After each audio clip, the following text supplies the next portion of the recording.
you want to. Okay, so we're going to be talking today about, obviously, about our course, the Pearson course of English. And there's a few things, just a few things now, which I'm going to explain to you in Spanish. Okay, just a couple of things which we're going to explain in Spanish. And then we'll go on and we'll do everything else in English, of course. All right. So first of all, this is our platform, okay? This is the platform which you have a link to, o sea, in Spanish. Esto es la plataforma, okay? Entonces, esta plataforma es donde puedes acceder al contenido del curso. Entonces, debes haber recibido ya un correo electrónico con un enlace para entrar y luego puedes ver el contenido y tu progreso. Y luego una cosa que es muy importante, que es donde vas a practicar sobre todo el writing. ¿Okay?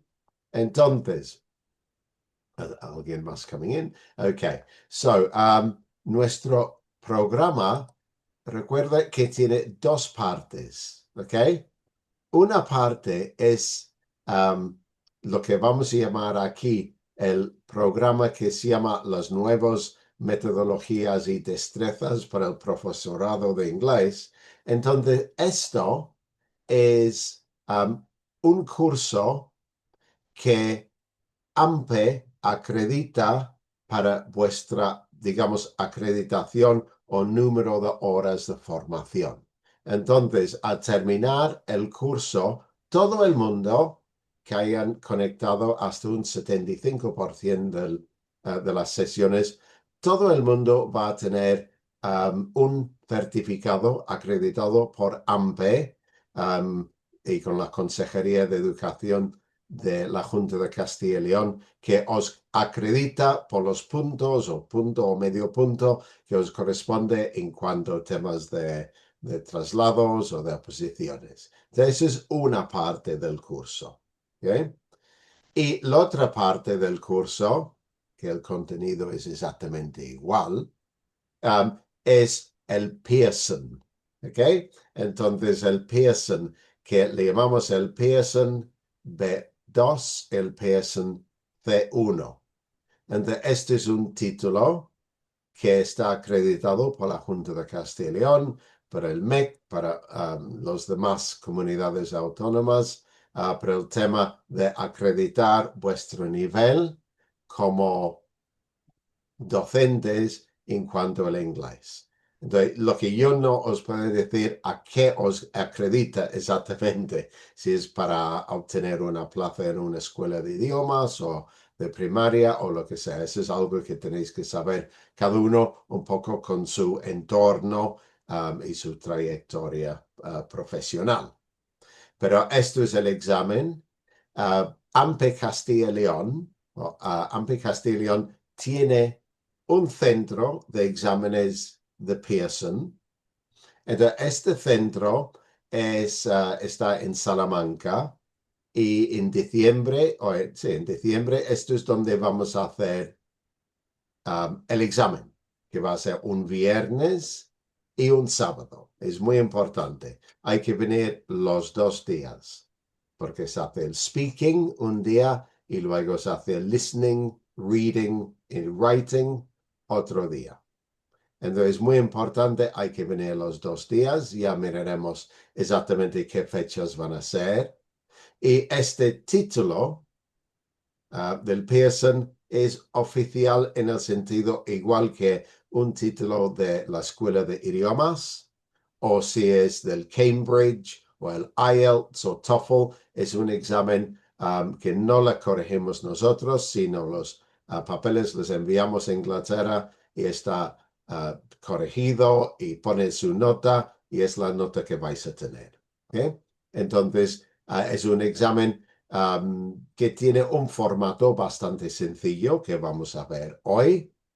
Y es un examen que es muy asequible y tenemos más de un 80%, más de un 90% aprobados, ¿ok? Que es muy importante. Entonces, es un examen muy asequible y le vamos a hacer un examen muy amigable para que os sentéis muy arropados y muy cómodos y relajados en el momento de hacerlo. Entonces, esto es la número 11, edición número 11, y siempre ha funcionado muy bien. Y así nos veremos en Salamanca en diciembre. Entonces, el contenido del curso está muy, muy claro. En la primera parte del curso, en las primeras 5 sesiones, lo que vamos a ver es la estructura del examen, el contenido del examen. Vamos a practicar muchísimo y luego en la segunda parte del examen nos vamos a centrar en hacer las técnicas y ver ejemplos de exámenes. Entonces, os he enviado o os he puesto en la plataforma que todos debéis tener acceso ya esta información. Entonces, cuando entras en la página y entras en tu parte personal, hay una sección que pone acceder al contenido del curso y vais a ver algo parecido a esta pantalla. No es exactamente igual porque esto es el mío, como vuestra guía, vuestro acompañante para el curso. Entonces, lo primero que vais a ver, cada unidad, es más o menos así. Esto se va a ir completando semana a semana, con lo cual aquí tenéis la información que necesitáis para la primera semana. Y la semana que viene voy a añadir más material. Entonces tenéis aquí un exam guide. Entonces este es un documento del PDF, está publicado por Pearson y aquí podéis ver toda la información acerca del examen. El B2, por ejemplo, tiene un código que es el 4063. Bueno, eso no es muy importante ahora mismo. Entonces, luego te va poniendo cómo es la estructura del examen, cómo se hace el examen y ejemplos es más importante tal vez. Cuando llegamos aquí, podéis ver ejemplos de listening,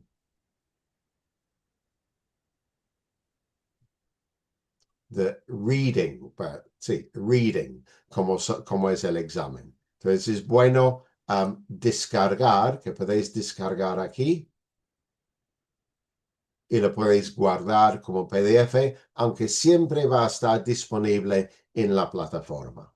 Y lo mismo aquí, cuando es el C1,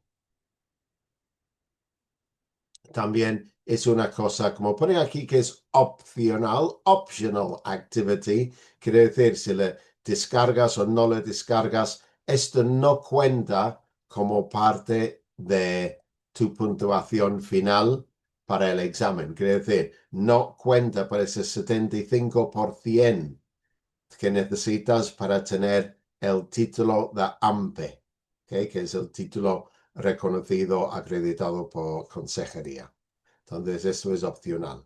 Bien, Perdón, no sé si puedo interrumpir o espero al final para hacer una pregunta. bueno, un segundo, Sí. ¿ok? Un momentín.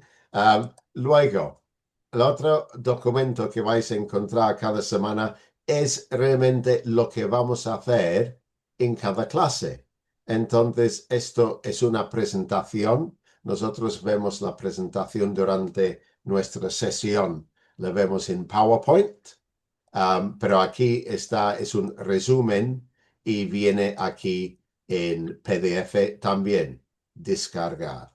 No, aquí pone, no pone opcional y aquí pone 5 minutos. Y eso quiere decir que tienes que pasar un mínimo de 5 minutos repasando dentro de la plataforma, ¿ok? Y luego descargarlo. De esos 5 minutos cuenta al final, al tiempo que estás conectado a la plataforma y por lo tanto de la acreditación que vais a tener en cuanto a Anpe y la consejería. La siguiente cosa que vamos a hacer cada semana es un ejercicio de writing. ¿Ok? Ejercicio de writing. Y aquí pone, this activity has a maximum completion time of 25 minutes. Eso quiere decir que tienes un máximo de 25 minutos y aquí tienes un mínimo de 10 minutos. ¿Ok? Y una vez lees la pregunta, you have been reading about typical food from another country. Write a short report about typical foods in your country. Do you think the food in your country is better than in other countries? Why? So, 120 to 180 words. Es decir, mínimo 120, máximo 180. Si escribes menos, pierdes puntos. Si escribes más, pierdes puntos. ¿Okay? Escribe la respuesta aquí. ¿Okay? You start writing here. Y luego cuando has terminado, pero tienes que tener un mínimo de 10 minutos, envías la respuesta. ¿Ok? Do not use AI, please. ¿Ok? Se nota muchísimo cuando la gente utiliza la inteligencia artificial para hacer los escritos y simplemente no les voy a corregir. ¿Ok? Les daré un 40 sobre 100 y ya está. Porque es útil la inteligencia artificial, pero no es suficiente para aprender la técnica una vez que estás en el examen. Y luego tendrás otro writing, que es un poco más largo, y aquí tienes un maximum time of 30 minutes. Y lo mismo, aquí máximo 30 minutos y aquí mínimo 15 minutos. Y puedes empezar. Children today have more things than they could possibly need. Do you agree with this statement? Entre 150 y 220 palabras. Si escribes demasiadas palabras, vas a perder el 20% de la puntuación. ¿Okay? Entonces, esto es un poco la carga cada semana. Es leer la unidad y hacer los dos writings, por favor. ¿Ok?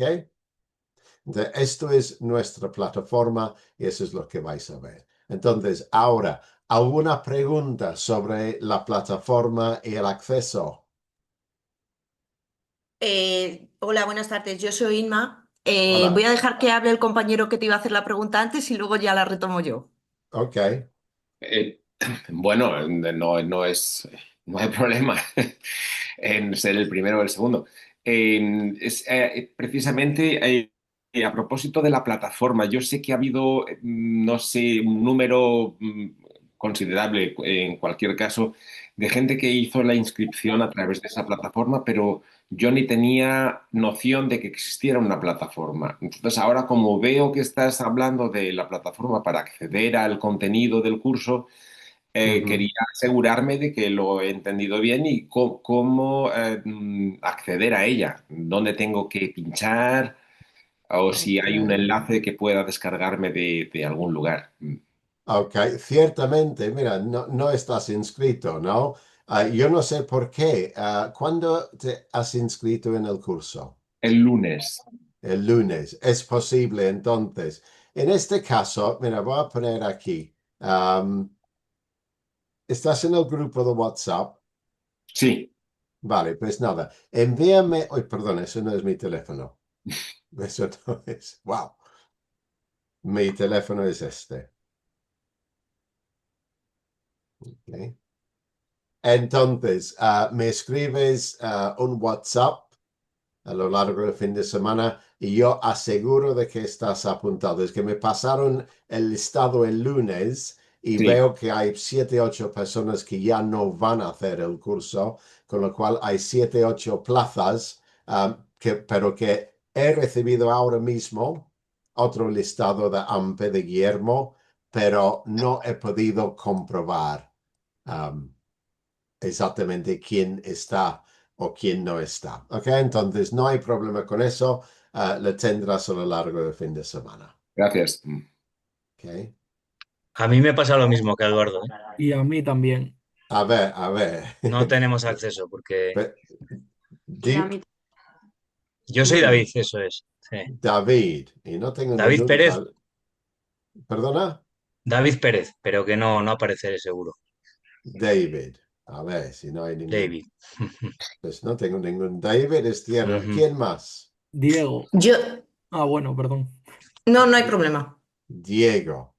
Tampoco. ¿Quién más? Dime Eh, yo, nombre. s- yo, Inma, pero yo sí que pude entrar el otro día. Lo que pasa es que ahora me pone que no tengo ningún curso. Y yo sí he estado ya metida en la plataforma. Entonces no sé si. ¿Ve? ¿Eres Inmaculada García Varillas?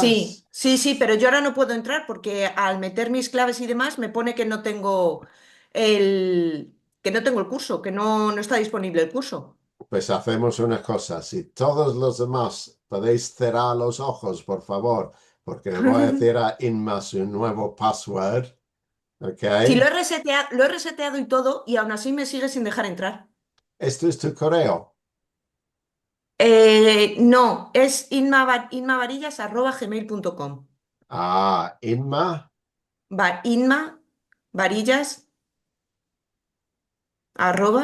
Inmavarillas@gmail.com. Es que seguramente lo que ha pasado es por tu DNI, el sistema ha visto que hay dos, tienes versión uno y versión 2. Sí, Entonces lo pero que he yo hecho, me di de alta con el de Gmail y sí que he podido entrar el otro día en la plataforma y de hecho he estado mirando las guías. ahora vamos a cambiarlo, ¿vale? Vale, ¿Ves? Ya está en uso, pues lo tendré que vale, mirar después, ¿ok? vale, pues Vale, voy a ver si ahora puedo entrar. estás ahí. a No mí me puedes, pasa igual. ¿quién eres? Yo soy Raquel Santos. Raquel Me había metido Santos. en el grupo de WhatsApp, pero yo directamente no me sale la plataforma. Ajá. Raquel, tampoco. Entonces, bueno, eso, Nada, me vais mandando WhatsApp y luego nada, vamos a sigo mirar. sin poder entrar. Sí, porque pone que tu correo electrónico ya está en uso por otro usuario. Muy curioso. Con lo cual, estas son cosas del sistema que elige Sí, uno seguro.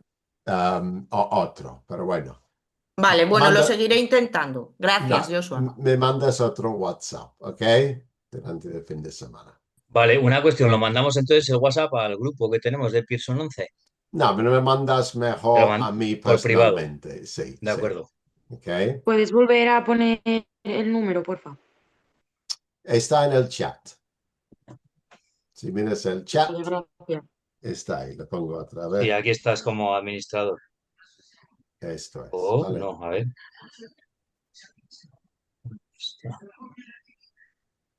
Ok. Bueno, si queréis, el 691 Ujú. 424 558. 691 424 558. Vale. Dentro de lo que es la plataforma, vais a ver que también hay una zona de mensajes, que me podéis mandar Mm. mensajes a través de la plataforma.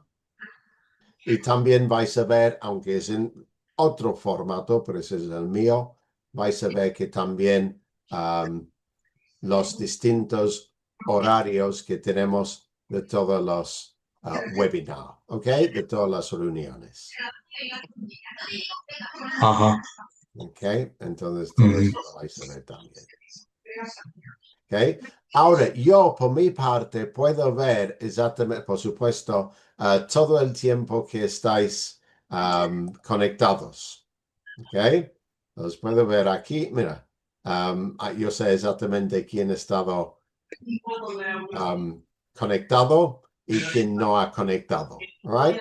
Y esta información es lo que yo tendré que enviar luego a Ampe para que ellos tengan entonces para hacer sus cosas internas.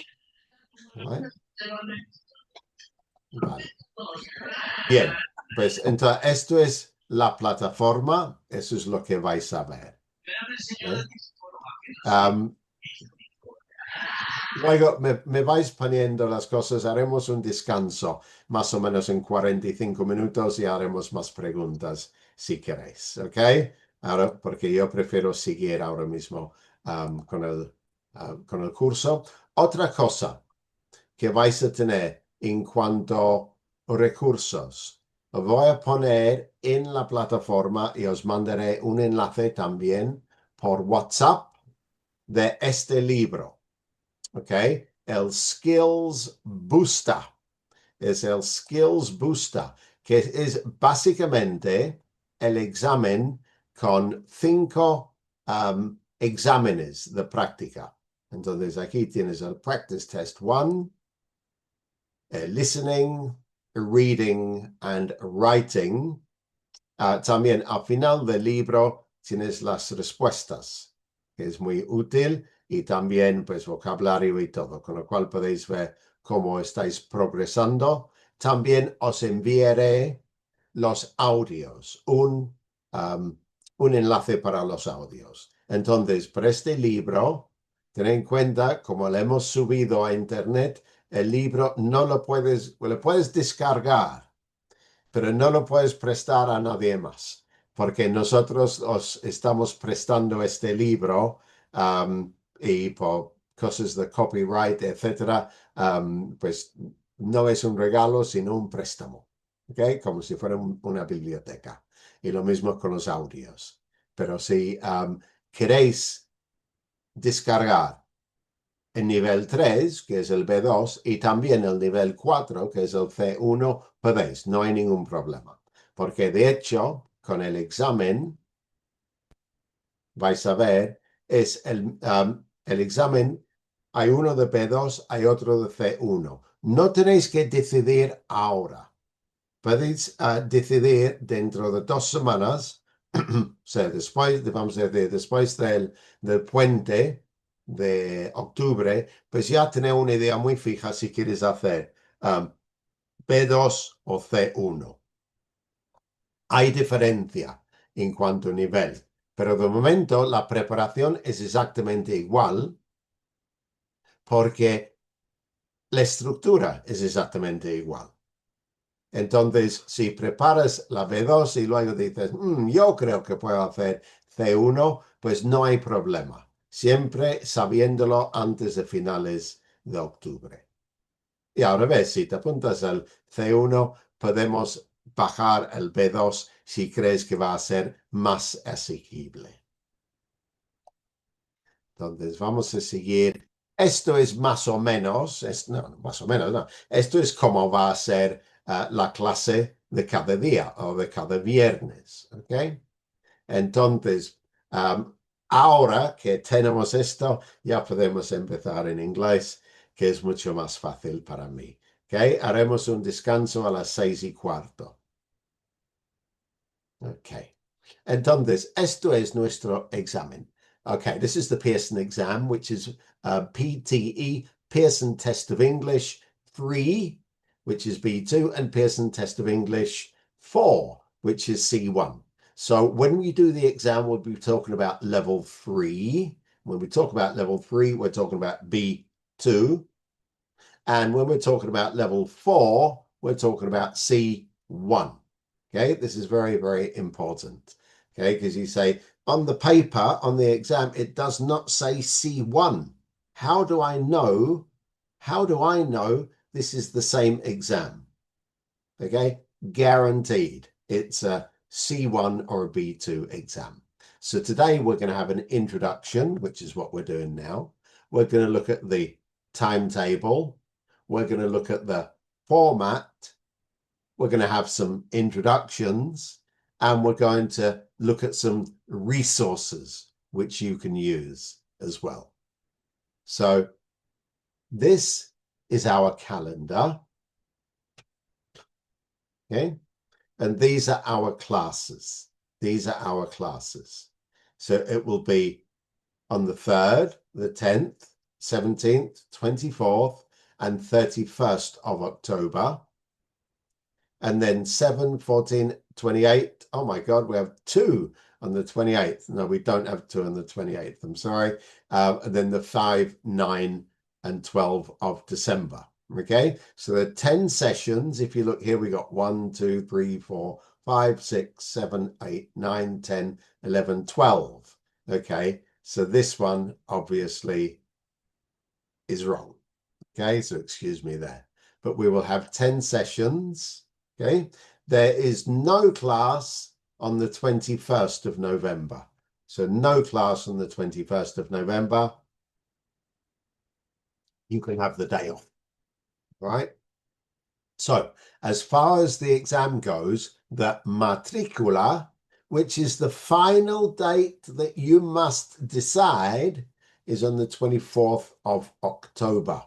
Eso quiere decir, el 24 de octubre tienes que decidir hacer el examen en diciembre o no. ¿Ok?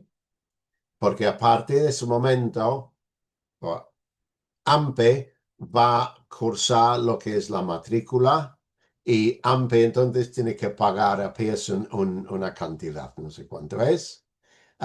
Entonces, si luego te echas atrás, Anpe te va a pedir el dinero de todos modos. Entonces, lo que es la matrícula del curso, las tasas del examen, perdona, las tasas del examen, pues esto es algo que tienes que decir el 24 de octubre. ¿Okay? Luego, la única manera de cancelar una matrícula para el examen es mediante documento médico. En ese caso, puedes hacer el examen en la siguiente convocatoria, pero probablemente en Salamanca esto no va a ser hasta junio del año que viene, porque normalmente tenemos diciembre y junio. ¿Okay? Y esto es, el horario de las clases, que mismo te voy a poner aquí, va a ser de, perdona,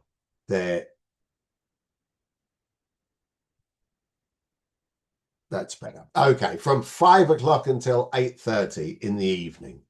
Las 17 hasta las 20:30 horas. Son 3 horas y media, que es mucho tiempo, pero está pensado de la siguiente manera. Los primeros 2 horas de 17, vamos a ver, primeros 90 minutos va a ser de B2, ¿ok? Vamos a hacer práctica de examen de B2. De 6:30 a 7 vamos a hacer speaking para todo el mundo. Con lo cual, los de B2 van a quedar esa media hora y los de C1 pueden entrar a las 6:30. Y luego, de 7 a 8:30 es exclusivamente de C1. Pero mi consejo es venir toda la sesión, venir las 3 horas y media. Y así practicas una vez, hacemos el speaking y luego practicas otra vez con otro material. ¿Okay? Esto es mi consejo. Aprovecha porque son solamente 10 días. Si algún día solo puedes venir a la mitad de clase, no hay ningún problema. ¿Okay? Pero mi consejo es venir los 3 horas y media y así hacemos, y así nos vamos conociendo también. ¿Okay? Sobre todo el día que decidís poner vuestras cámaras y puedo ver con quién estoy hablando. ¿Ok? Porque os digo ahora, y os digo en español, no hay nada peor que estar hablando con una pantalla en negro. ¿Ok? Parece que estoy hablando con un oráculo o algo esperando algún tipo de mensaje divino que a mí no me llega. Entonces, os digo también por qué debéis poner vuestras cámaras.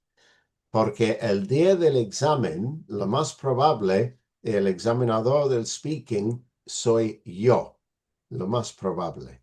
Entonces, si ya conozco tu cara y veo cómo hablas y qué dificultades o qué dudas, siempre me es mucho más fácil ayudar en el momento de hacer el examen, el speaking, ¿ok? El examen oral. Entonces, hoy, si no tenéis especial interés, pues no tenéis que poner el webcam. Y si quieres, la semana que viene venir más arreglado o con mejor decoración o lo que sea, de quitar los perros, los gatos, los niños de la habitación, pues así lo podemos hacer. Por supuesto, entiendo que a veces que hay gente, incluso han seguido las clases que están en un tren o están en la cocina y tiene cosas y no quieren. Entiendo, ¿no? Pero es bueno hacerlo. ¿Vale? Vale. Y luego otra vez, aquí tenemos nuestra plataforma. Esa es la visión que vais a tener. Entrar en este enlace. Os va a poner también en el chat. ¿Okay? Y luego también entráis aquí. Esto es lo que vais a ver. ¿Okay? Y aquí pone el curso, el tiempo completado y también los requirements. Y luego algunas otras cosas, los mensajes y todo esto. Okay. No questions. Good. Okay. And this, as I said before, this is going to be what you see when you go into the platform. Okay. So our exam. Lovely. It's a lovely, friendly exam. And it's exam. All you need to do the exam is a pen and nothing else. All you need is a pen, because this is a traditional exam. We do it on paper. And you bring your pen and you write. So an important thing is to look for your favorite pen. Okay, your absolute favorite pen, which is the most comfortable pen for you to write with. Okay, this is an Anpe pen. It's not a very good one, actually. But Anpe do have some very nice pens. But think about it, because this will be, you will be writing with a pen for 2 hours the day of the exam. And so you must make sure that the pen you use is a comfortable one. Okay? Seguramente hace mucho tiempo no estamos escribiendo tanto tiempo, ¿no? Con un bolígrafo. Pero sí lo vamos a necesitar. Entonces luego os haré alguna recomendación de cuál es la mejor forma de hacerlo. So our exam. Now, this is very important. Okay, the exam has 4 parts. Okay, and you have listening, reading. I tell you what, I'm going to write listening, because it's listening. Listening, 1, 2, 3. So when I ask you question number 1, you think listening. Question number 2, listening. Question number 3, listening. Question 4, 5, 6, 7, reading. So that's the reading, which is 4, 5, 6, and 7. And 8 and 9 are writing. And 10, 11, 12 are speaking. Okay, so the most important thing for our exam or our session today in the next couple of weeks is for you to learn exactly which part of the exam is listening, which is reading, which is writing, and which is speaking. Okay. Okay. Here we are. We need to practice something because we're on Zoom. I need you to speak to each other a little bit and to introduce yourselves to each other, because you're going to be working as part of a team, okay, or part of teams of this big team of ours, okay, absolutely fantastic. So what I'm going to ask you to do is to go into different rooms. I'm going to set up 5 different rooms and put you in them and ask you to leave the meeting and go to a mini meeting. And I want you to discuss these 3 questions. And the 3 questions are, first of all, we have listening, reading, writing, and speaking. Question number 1, which part is the most difficult, or which parts are the most difficult when you're doing an exam in English? Is it listening, reading, writing, or speaking? So which parts are the most difficult for you and why? Okay, I want you to ask this question because you will see that your colleagues have a very similar, maybe they have similar difficulties, and then we know how we can support each other, and we know what things we can do to improve and to have extra practice. We'll look at that afterwards. Okay, next question. Which parts can you get most extra points by practicing?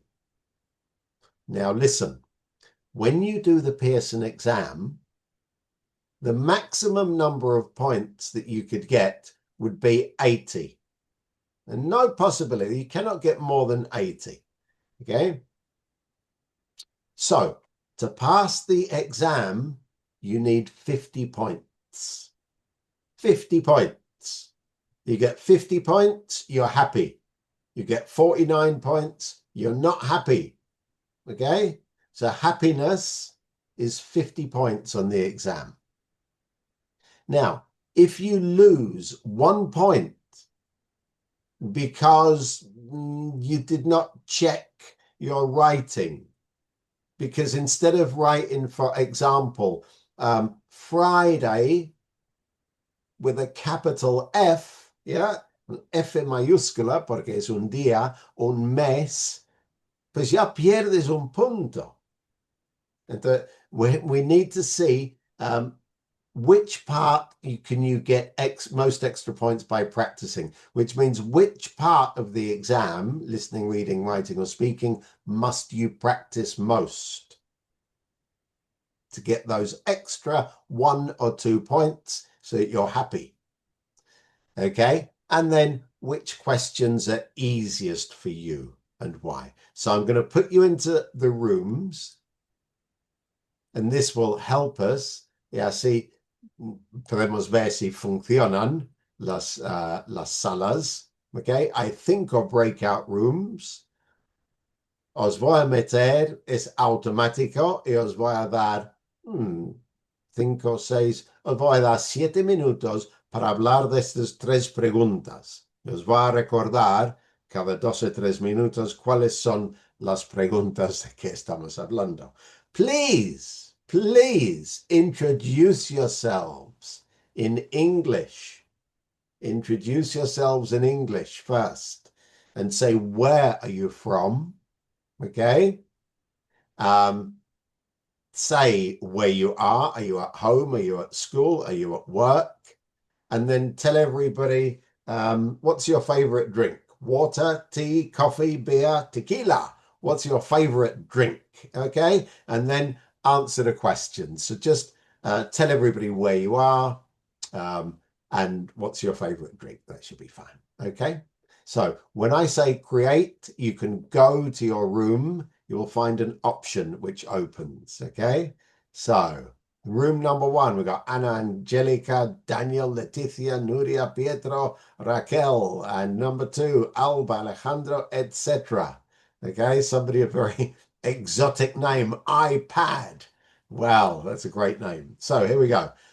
Please, I'm about to just open that. Go into your rooms, please. Let me see if it works. Yeah, everybody's disappearing from view. I'm getting upset. I have nobody to talk to for 8 minutes. Can you see the option? Nuria, Alejandro, Diego. Okay. Come on, guys. Sonia, Miguel, the rest of you. Okay, please go into your rooms. just Miguel, Sonia, Gonzalo at the moment. Okay.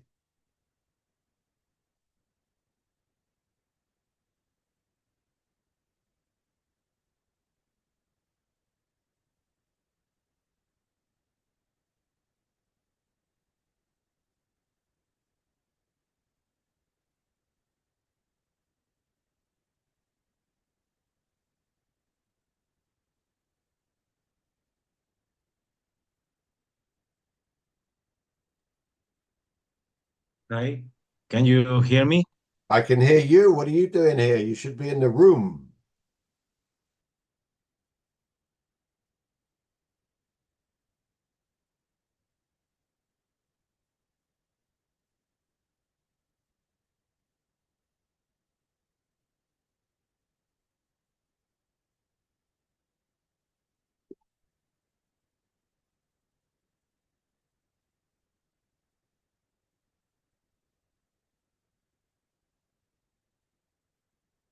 Who's that? Miguel, can you not can't you see the option to join the room on your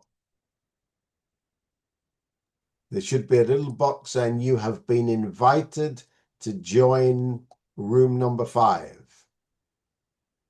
Number 5, I can see this.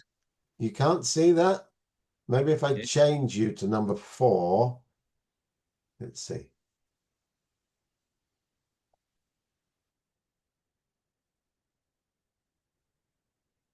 Is there a box? Oh, all right, there you go.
Oh, hello, Alice. How are you?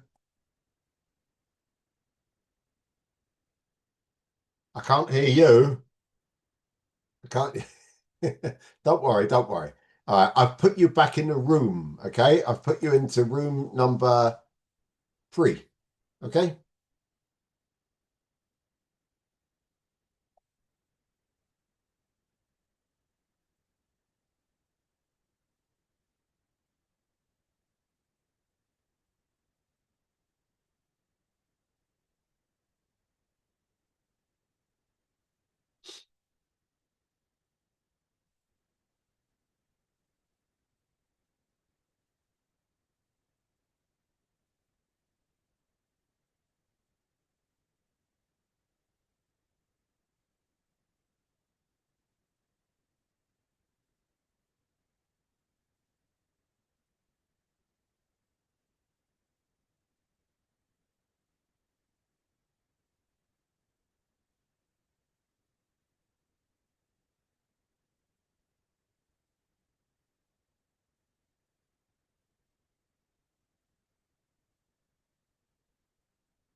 Once again, okay. Just wait till everybody else comes back. Heavens, wow, everybody's got lots of things to say, I guess. What's your favorite drink, Marlene? Sorry, my favorite what?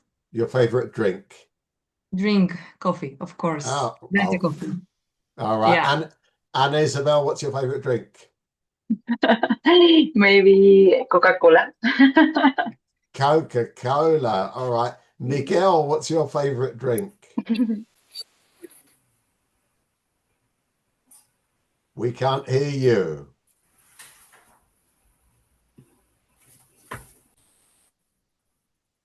No doubt, definitely mineral water, very healthy. Oh, Very, very healthy. Absolutely. David, what's your favorite drink?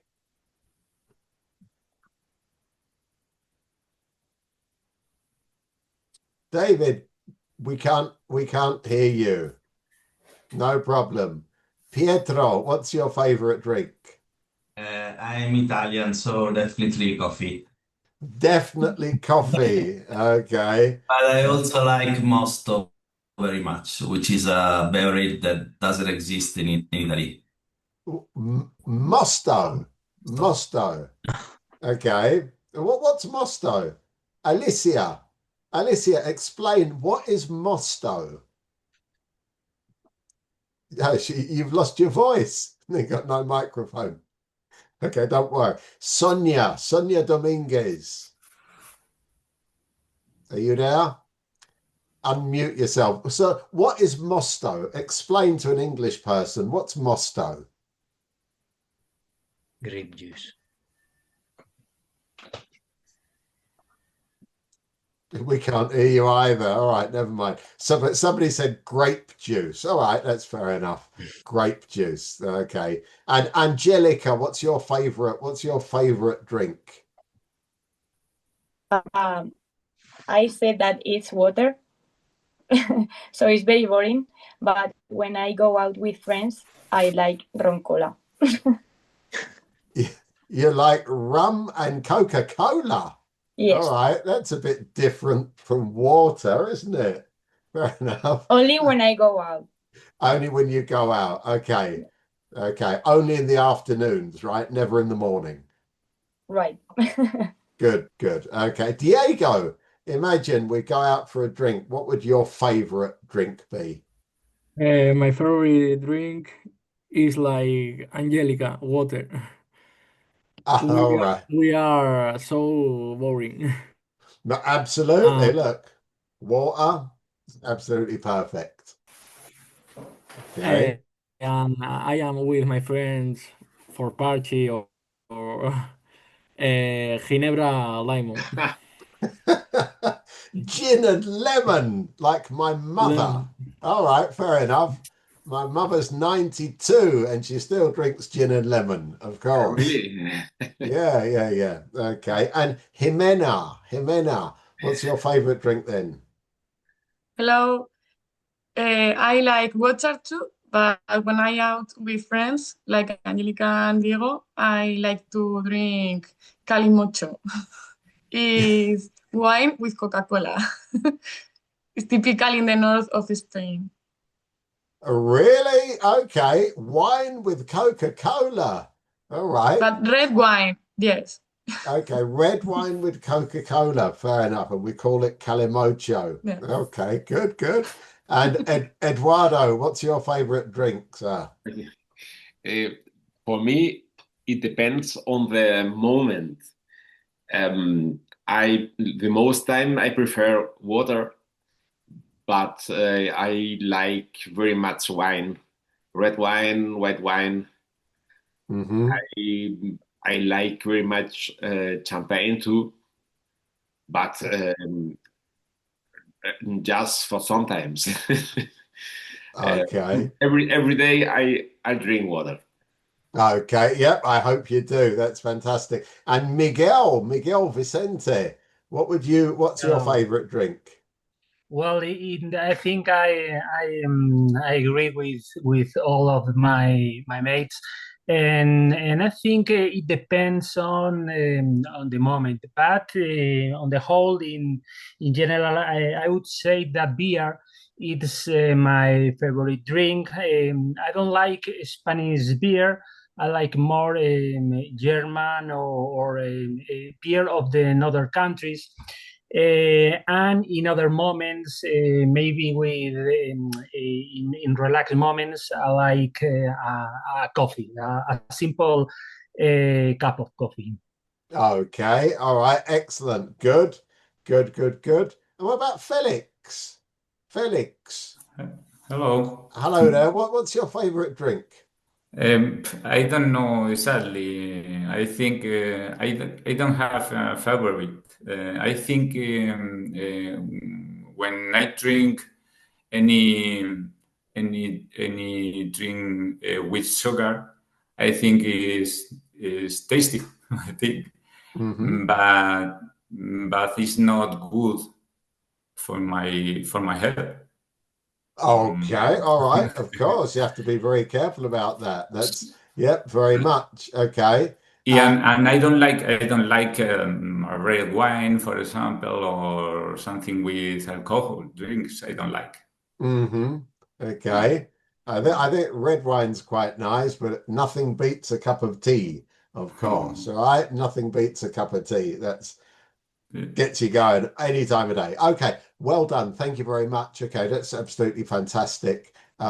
Good. So we've seen then. That's great. We've seen the platform. Okay, we've seen the platform a little bit. We've seen the rooms, and I know that you can hear me and I can hear you. Okay, that's really, really good. Now, a question then. When we look at the exam and we say, which parts are the most difficult? Which parts are the most difficult? Any ideas? Any suggestions? Any suggestions? Lourdes, what's the most difficult part of the exam for you? For me, it's speaking because I'm very shy. Because you're And very shy. speaking English is very difficult for me. In Spanish, no. Okay, that's great. And Maria Painador, what's the most difficult part of the exam for you? I'm not sure. I'm just arrived now, and I'm not sure. Maybe I don't know if the writing or I don't know. I think that some parts are difficult, some things in these parts, but I don't know. I'm not sure about that. Mm-hmm. Okay. All right. And David Peral, what's your or David Perez? Sorry. What's the most difficult part of the exam for you? Oh, Speaking. I don't like speaking. It's difficult for me. Um, when I was a child in Spain, a lot of grammar and rules, and we don't speak in English. I we teach no we Learn. aprender. Learn. Well, we learn to speak our mother language speaking and English with the grammar and with the all rules, and it's difficult for me It's difficult, for of this reason. course. Okay, thank you. And Inma Garcia. Yeah, I agree with David. For me, the most difficult part is speaking because we don't usually speak when we were a child. So we only read or writing, but not speaking. And the other part that is difficult for me is listening. I don't know. I try to listen a lot of music in English or try to see a lot of videos or news, but it's very difficult for me, this part too. Okay. Okay, let's see if everybody else is here. Jennifer, are you there? In my case, I am sure that the speaking and listening are the most difficult because I am very nervous and I mm, me bloqueo. Okay, fair enough. And Marina, what do you think? What's the most difficult part of the exam? For me, it's the speaking because I don't have enough vocabulary and it's difficult for me. Okay, good, good. All right, of course, yeah, I understand. Alba Iera. For me, it's the speaking too, because I don't have a lot of vocabulary. So, yes. Okay. Yeah, well, I mean, actually, it probably it might be the speaking, but normally the speaking is quite good. What do you think then? If I said on one part of it, speaking, listening, reading, or writing, which is the part of the exam that you can get most extra points by practicing? Which is the part of the exam you think you can get most extra points? Thinking that we have 10 weeks. Okay, we have no more. We have 10 weeks. So in 10 weeks, which part of the exam can you get most extra points by practicing, do you think? Any ideas? Any ideas? I think that the reading part, because the reading part is when you know what have to do in the reading, the titles or the parts of the reading that you have to order. I think that you have practiced a lot in this part, and you have to get a most extra point in this. For me. Okay, well, all right. Anybody else who thinks not reading? Maybe another. Jimena, what do you think? Where should you put your time into practicing? Yeah. I will see reading also, but if not, in my case, I think speaking, because writing I have to think the verbs and the grammar and correct forms of the letters or many structures you have to remember and writing. But speaking is like more fluido. I don't know how to say. More fluid. Yeah. Fluid. More fluid. Yes. Okay. Good. So all right. But if I said to you, look, you know, you have to plan your time, how much time you can spend doing the course. Obviously, you've got 3 hours a week here. We're going to practice together. But there's one particular one. If you dedicate, if you're with your reading, fair enough. I can tell you the secrets to do the reading in 5 minutes or 10 minutes. There's no secret, okay? The technique to do the good reading is very, very easy. But the technique which you really need to practice, Anna Isabel, what do you think? I think if I practice more write tests, I can learn the structure. Maybe I can improve easy in 10 weeks. Okay. Absolutely, by looking at the tests. But again, let me ask you again.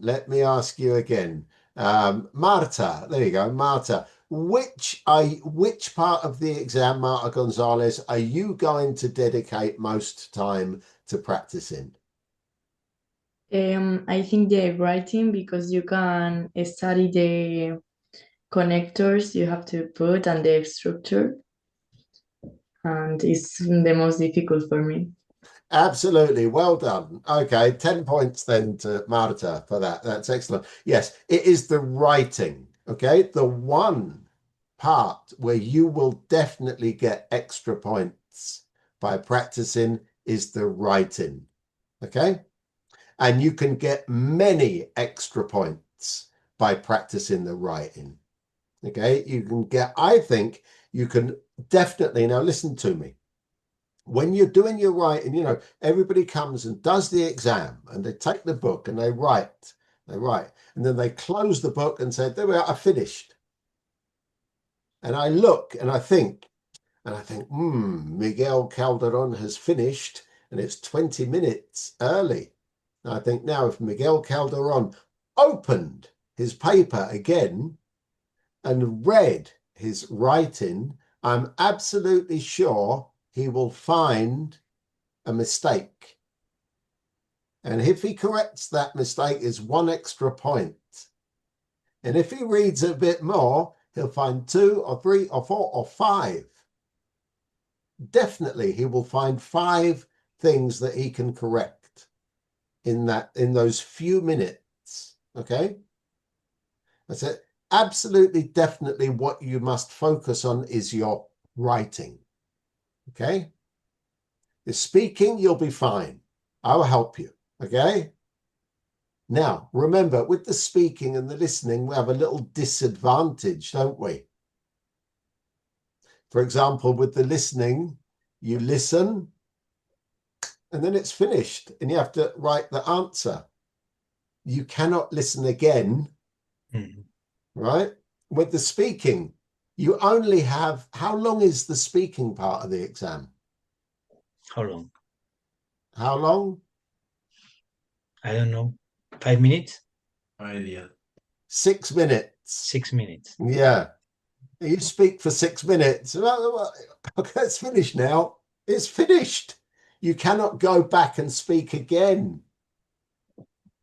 And with the listening, same thing. So listening and speaking. But with your reading, definitely you can get extra points because you can look back and say, maybe, okay, and you can change the answer. But with the writing, definitely, absolutely, definitely. So that's very, very important, okay? So do your writing, okay? Do your writing. And now, you know, you can practice extra writing, which is great. You can do, for example, you can use artificial intelligence. We'll look later. You can use artificial intelligence to do your writing as well. So, for example, on the platform, we will correct your writing. Okay. But in the skills book, you have some writing which you can do. And then you can go to your Perplexity or Claude or DeepThink or ChatGPT, whatever artificial intelligence engine, and you can say, please correct this writing. I am studying for a B2 level in English. And you copy, and in 30 seconds, a ChatGPT will give you the correct version and an explanation. All right? And the only tip I'll give you about your writing is, okay, it's a very good idea to keep the corrected version of your writing. And the next time that you have to write something, you look at the version from the week before, okay? So that you do not make the same mistakes. Mhm. All right? So keep it, look at it. That will help you. And that will become a habit for you. So very, very important. Okay. And therefore, what's the easiest part of the exam then? What's the easiest part of the exam? For me, the most easier part is writing because I used to use a lot of connectors, useful expressions to write, and it's very easy for me, this part.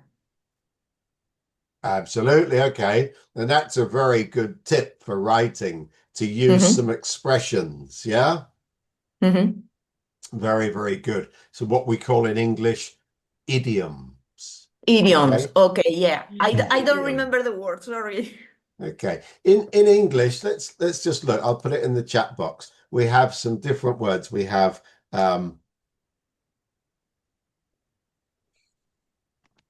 collocations. Okay. A collocation is like this.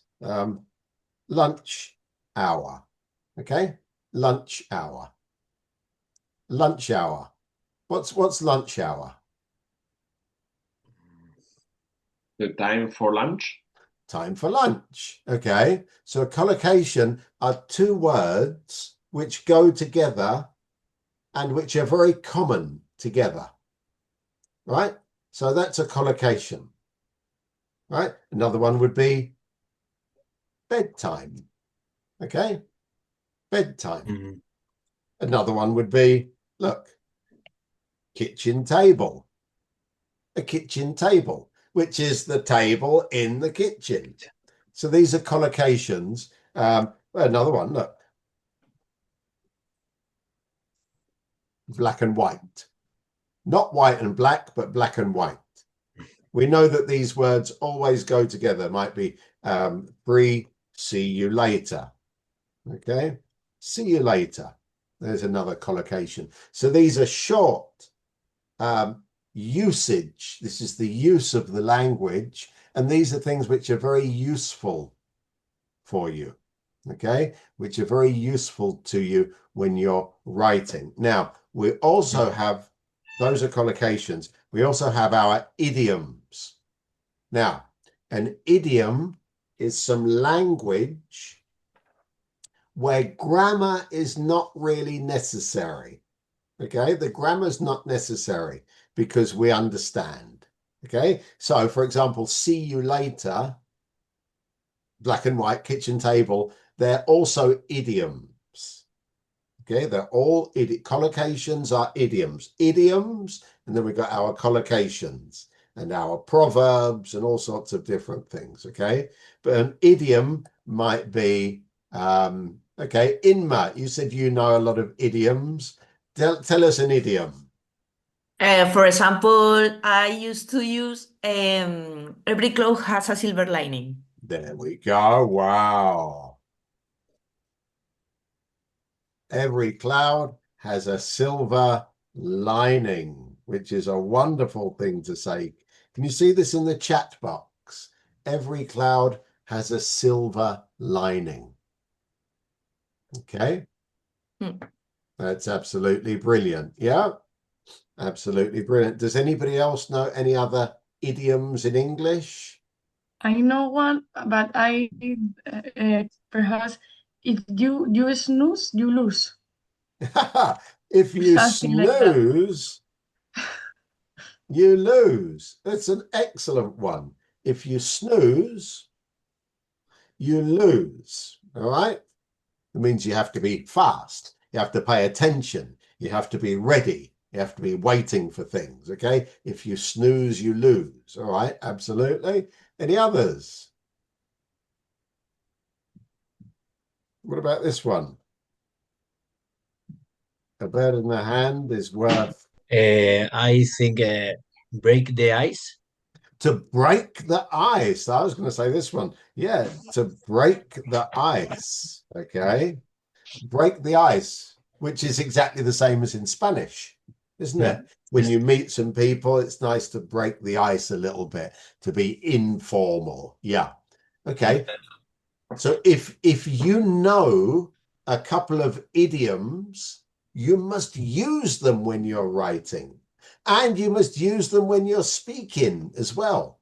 Okay, because it sounds really good and it looks really good. Okay, so we'll be seeing some, well, lots and lots of idioms, of course. All right. So every cloud has a silver lining. What's the meaning of this? Every cloud has a silver lining, please. Anybody? No hay mal que por bien no venga. Oh, all right. In Spanish. All right. Fair enough. In Spanish. All right. So no hay mal a quien no venga. No. Yeah, well, okay. More or less. We understand. I understand in English. But excellent. What about this one? A bird in the hand is worth two in the bush. What does that mean? Más vale pájaro en mano que ciento volando. Ah, excellent. Okay. All right. Excellent. Okay. So a bird in the hand is worth two in the bush. Okay. Some of these idioms are like very old. You know, it's raining cats and dogs. Have you ever heard that one? Yeah. It's Llueve a raining. cántaros, llueve a cántaros. Okay. Yeah. But for example, it's raining cats and dogs. It's very old. It's very old. Nobody says this today. But no problem. No problem. If you read this and you'd like to use it, please use it as much as you can. So our idioms, our collocations, and of course, our phrasal verbs. Yeah, when we're writing.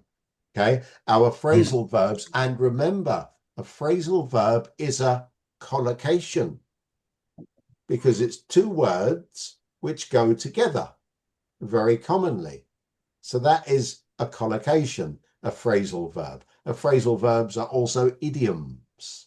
Okay, so you have to learn them as they are. So yeah, absolutely wonderful. So we're going to focus a lot on our writing. We're going to focus a lot on our writing. Now, let me just give you something, because I did say we'll take a break at 6:15. Wow, we've been here for 1 hour, 20 minutes. It's gone very fast. Okay, I'm going to give you a website I would like you to look at. We're going to take a break now. Okay, we'll take a break. There's a website called SpeakPal. Ever heard of SpeakPal?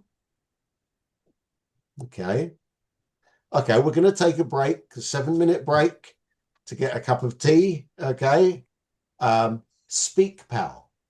It's very basic. It's free, but it's an artificial intelligence website which has some lessons, and it will help you to practice speaking with the computer. Okay, it's very short. It's like 20 minutes. You do it once a week. It is very, very useful. SpeakPal. Okay, so you've got 8 minutes to have a look. All right, we'll take a break. I'm going to make a cup of tea. You can get a glass of water. Do whatever you like. Be back at 6:30. Okay. All right. Okay. See you in a moment. Perfect. Okay. Thank you. See you. See you in a moment. Bye. Okay, and we can begin again whenever you're ready. I hope you managed to have a look at SpeakPal. I think it's a very, very useful thing. I'll maybe also show you a few more things. There's a lot of resources now which can help you practice your English online, especially using artificial intelligence, but obviously you can also watch videos. Now, it depends what kind of videos.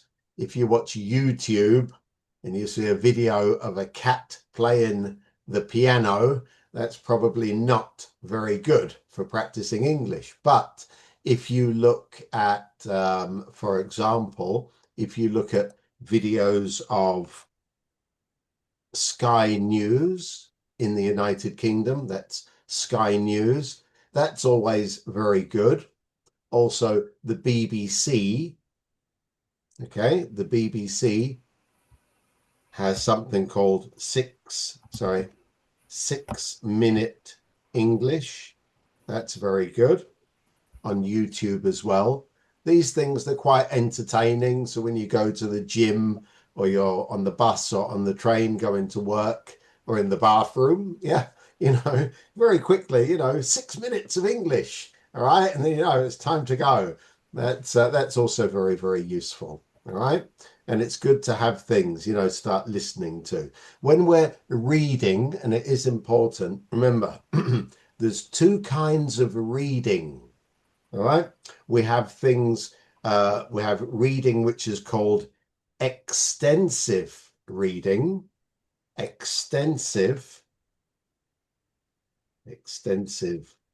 reading.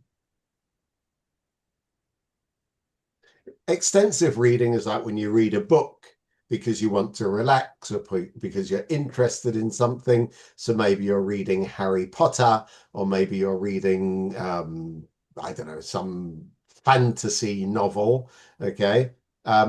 That's good because it's relaxing. However, extensive reading, which is for your pleasure or relaxation, is not really the best for you, okay? Now, to practice English, it is better to use something which we call intensive reading, okay? Intensive reading would be something like, I'm just looking here to see if I've got any extensive reading. For example, if you read a book about cooking, okay, a recipe book, how to make a cake, how to make an omelette, how to make a paella, if you like, any kind of dish. That's intensive reading, because intensive reading is normally shorter, it is more functional, and all the language is repeating, okay? Because it's repeating the same kind of language in a short space, that helps you to remember a little bit better.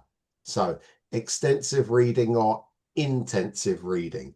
Intensive reading is good, okay? Even if it's like a book of instructions for your new computer or for your new vacuum cleaner or your toaster, all right? That's intensive reading. Not very interesting sometimes, but it's very good practice for you. Okay, so we're going to continue now. I don't know why I can see so many people here, probably because there's a lot of people here. Okay, so I'm going to just change this. Okay, so when we're looking again, the different parts of the exam and whether they're easier or more difficult, I definitely say you need to practice your writing, okay? 100%. Do lots of writing. And the other thing is we have here 60%. So 60% is approximately, no, not approximately. If you get 60% of your listening, of your reading, you know you're doing very, very well. Okay, you're doing really, really well. If it's less than 60%, okay. If it's 50%, okay. Okay, if it's 70%, that's perfect. But really 60% is what you want to get. That's your goal, your ambition, your objective. Okay, let's have a look. We're going to look now about how we practice and how we learn vocabulary. Okay, now your vocabulary is really important for you, so that when you learn a new word, You need to make a note of it, and there's many different ways of doing it, okay? You need to remember words which you like, words which you think are going to be useful for you in the future. So that you remember the word, the meaning, and the spelling of the word. And you need to be making a note of new words. And there's different ways of learning vocabulary. 3 ways. You could write a list of words and remember them. You could write a list of words and then write them in Spanish. That's okay as well. But the best way to remember your words is by doing a mind map. Now, I'm sure you're all teachers, you understand what a mind map is, okay? And so this is basically when you think about food. For example, you might like to think of food, words which are for food, and words which have different connotation. The word has a value. It's words for good food, words for bad food, words for your favorite food, and words maybe for very exotic food, okay? And this is where, when we use words for exotic food, it's really good because it means that we can learn many new languages. So if we start with exotic food, can anybody tell me a word which is an exotic food? For example, anybody, tell me a word for exotic food. Like a mango? A what? A mango. Yeah.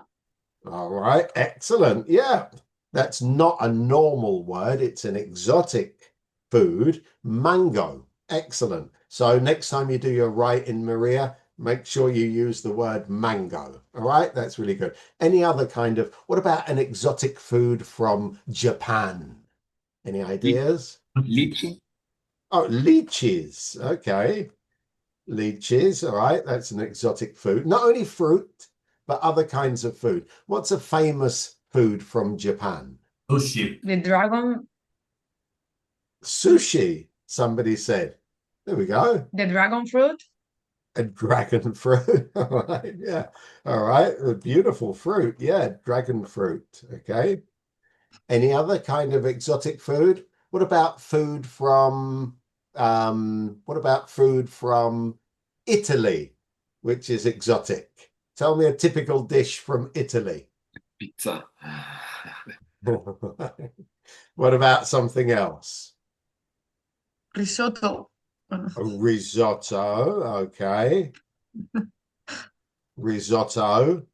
Pietro's going, how can you say this like this, risotto? It's in Italian. No. Okay, so what other exotic foods? Tiramisu. You want me to say this in English, don't you? Tiramisu. Tiramisu. Okay, excellent. Remember, all these words, you need to say them in English. Fine. What about an exotic fruit, an exotic food from Germany? Anybody know any foods from Germany?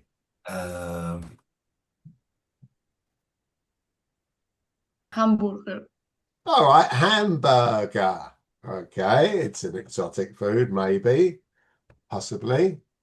What about an exotic food from India? The Thai? Spicy. Sorry? Thai? Oh, It's like, I'm not sure. Yeah, it's Thai. Thai food, yeah. Thai food is good. Okay. What about curry? Okay. Curry, yeah. What about an exotic food from China?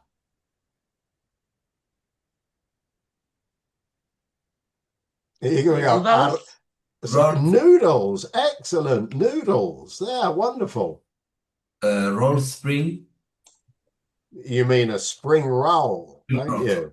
You see, the spring roll is an idiom, isn't it? It's a collocation, two words which are very often together. So a spring roll, yeah? Okay. Anything else? What about a typical word from Holland or the Netherlands? I don't know. I'm not sure, but the strudel is from Holland. A strudel. Okay, could be from Holland or Germany. Yeah, that's good. Yeah. In Netherlands, meatballs. I don't know the name. Meatballs. Wonderful. Wonderful. Meatballs. Now, listen, look at this. Look at this. This is how we invent new words in English. Okay. Normally, it would have been meatballs, a ball of meat. Okay. A ball of meat. And originally it was two words, meatballs. But now, because it's so common, it becomes one word. Okay. So this in English is how we invent new words. It's a meatball, but that's excellent. Yeah.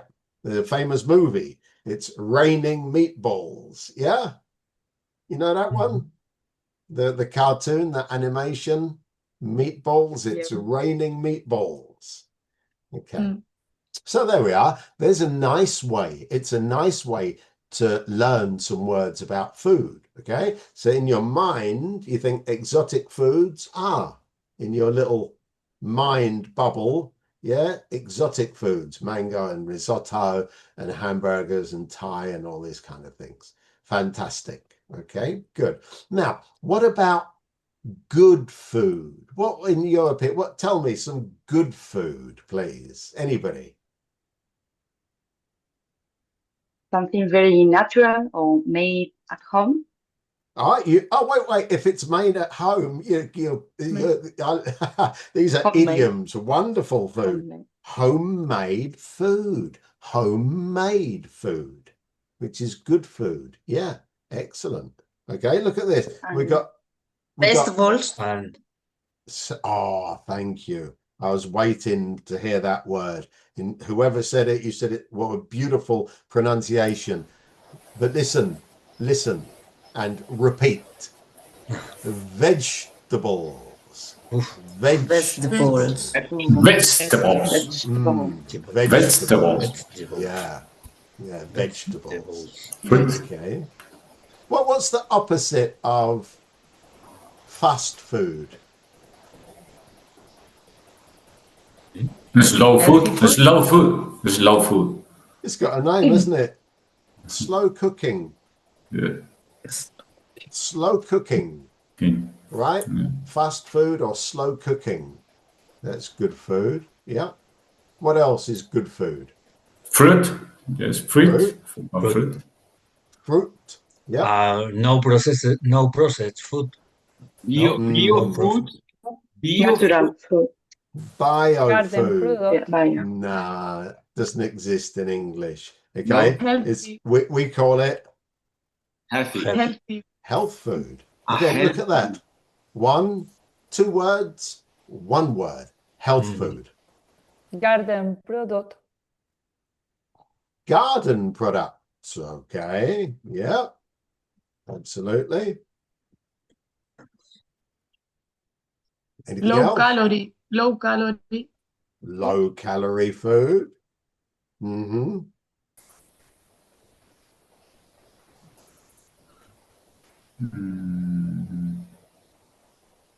What else is good food? What about this? Have you ever heard of this? Pulses. What are pulses? I don't know. What? You know, in Spain, look, we have lentils. Lentejas. Garbanzos. Legumbres. Pulses. And beans. Okay. Now look at beans. Okay. What's the translation of bean? Judías. Baking beans. Look. We got green beans. Guisantes. Guisante. No, guisante is peas. Peas. Beans. Okay. It's true. But we can have, listen, we can have green beans, white beans, red beans, black beans, Alubias. brown beans. Muchísimas beans. Lots of beans, okay? It just, each one is different. So the red bean is, I don't know, las alubias pintas. Black beans would be the frijoles. White beans would be your alubias from Asturias, okay? And your green beans are that you said before, your judías, verdes. The different kinds of beans, yeah. So those are some good foods. What about bad food? Anybody? Fast food. Fast food, yeah. Or what's the other word for fast food? Takeaway. Junk food. Junk food. Junk food. Junk food. Mm. Takeaway. The takeaway food, yeah. Anything else? Groceries. Cakes. Cakes. Sugary food. Ultra processed food. Ultra processed. Ultra processed food. Yeah, ultra processed food, yeah. Sweets. Treats. No, Or sweets. Sweets. Okay. And treats, which is like snacks, isn't it? Yeah. Anything else? Bad food. Treats. Sugar drink. All right. Well, look at this word. Sugar. Yeah. And look, fizzy drinks. What are fizzy drinks? Like Coca-Cola. Sparkling drinks. Coca-Cola, 7-Up, Sprite, yeah. Calimocho, that's not very that's not very good food, is it? Okay. Right. So in our mind, we've got little bubbles, yeah, of our food. The good food, the bad food, the exotic food, and your favorite food, okay? What's your favorite food? Now, this is really good, isn't it?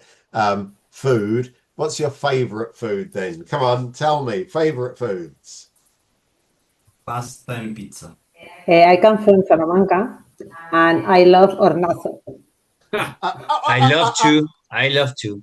All right. Go tomorrow to Salamanca. Wait a minute. Porque el día del examen, la costumbre es traer al examinador un regalo, eso ya lo sabéis. I also like hornazo. It's very, very good. So not too many, please. Okay. But hornazo,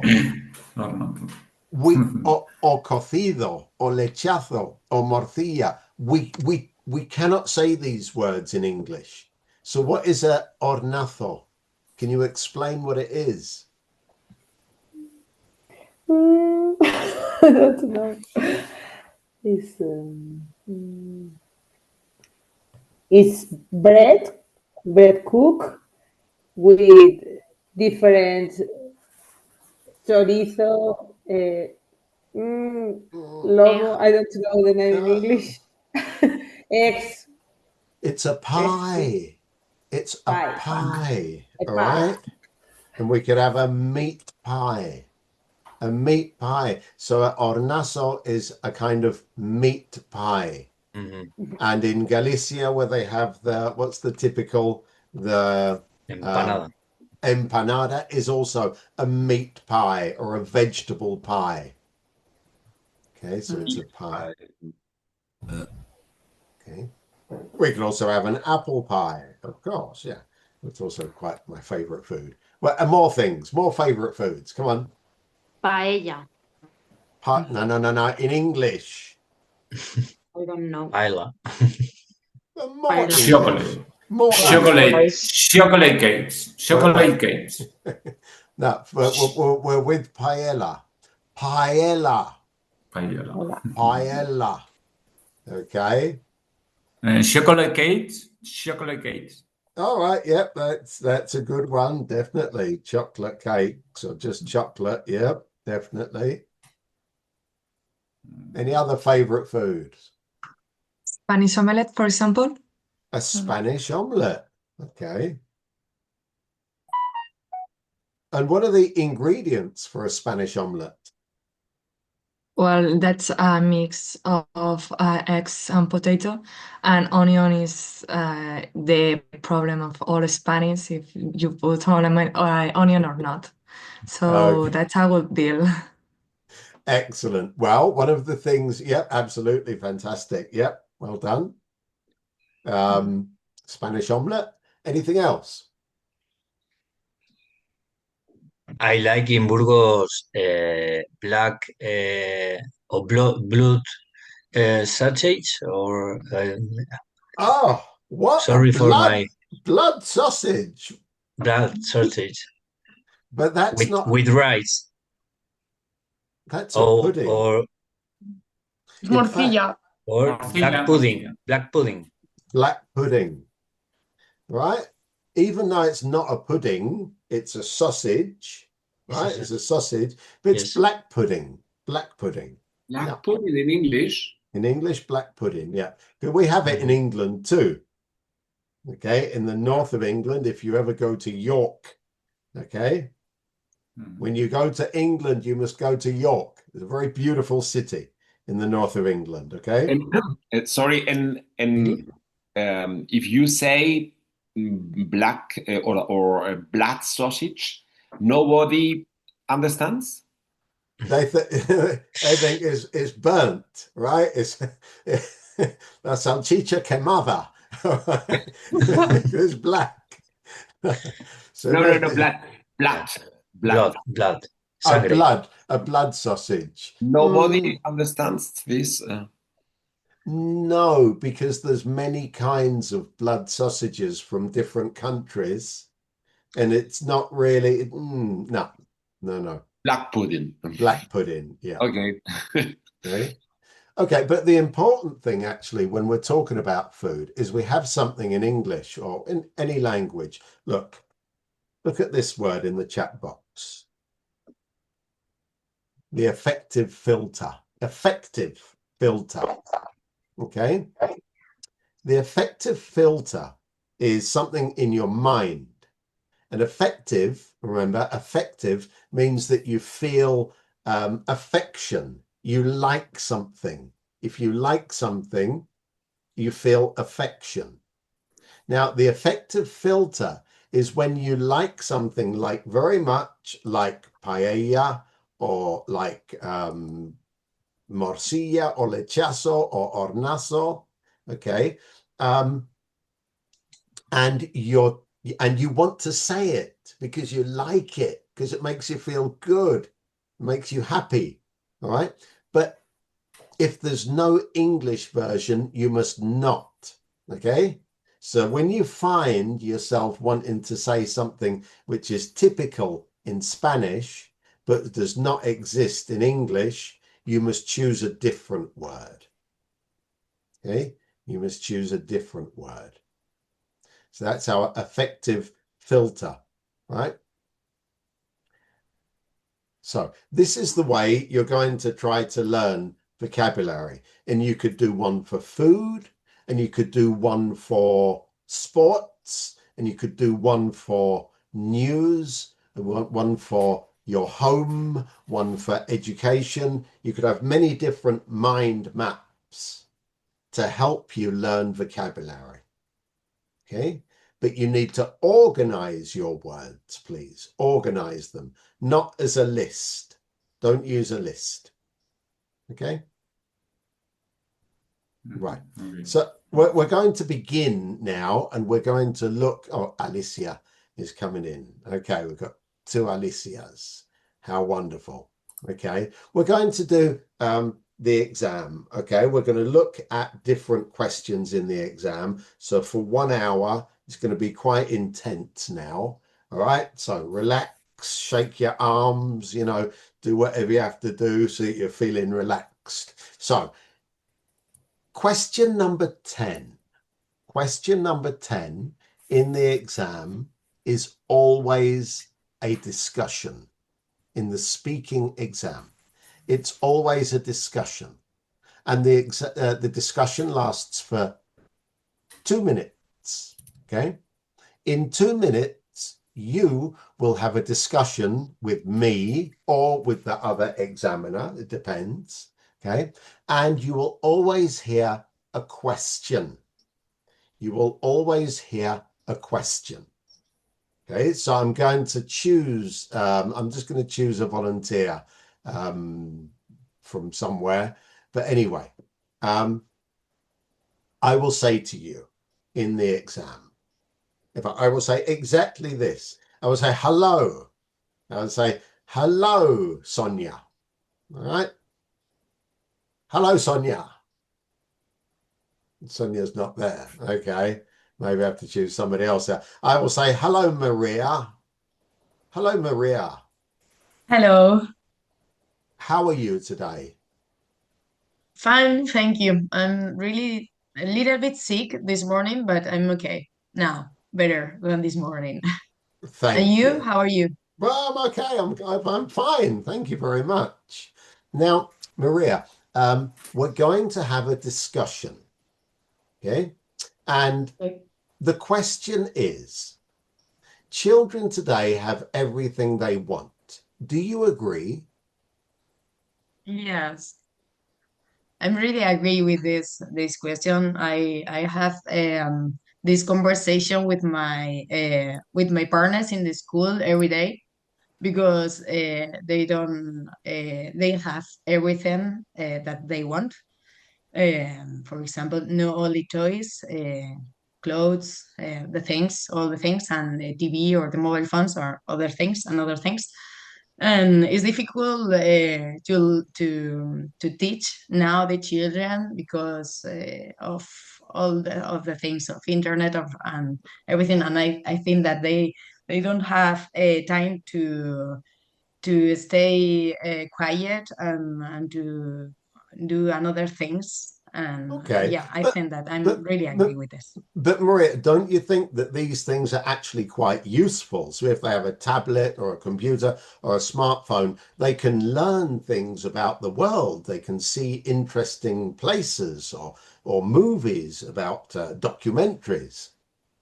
Yeah, I think that is great that they have a lot of things that we didn't have before, but it's difficult to learn how they use these technologies, for example, with the tablet or the internet things, because they have a lot of resources and they don't know how to use this, and they True. have to learn. True, but it means that because they have an interactive tablet or computer, for example, that they can learn how to learn. So they understand how to look for different information. We don't need to teach them. But for in my opinion, for me, it's not so easy because they if they are alone with the tablet or the internet or with the YouTube things, they can see all the things that they want, and it's not all the things in the internet for them. So I think that they need a teacher or an adult that show them or learn teach about this, about how to use that. But these children will be the adults of tomorrow. And so it's very important that they command and learn how to manipulate technology. Yeah, it's true, but now when they are a child, they need to learn how to use this when they in the future they use it, they use these things. Thank you. Okay. And You're that we welcome. stop. Really, that is the 2 minutes. It was actually a little bit Okay. more, but that was 2 minutes and it was a discussion.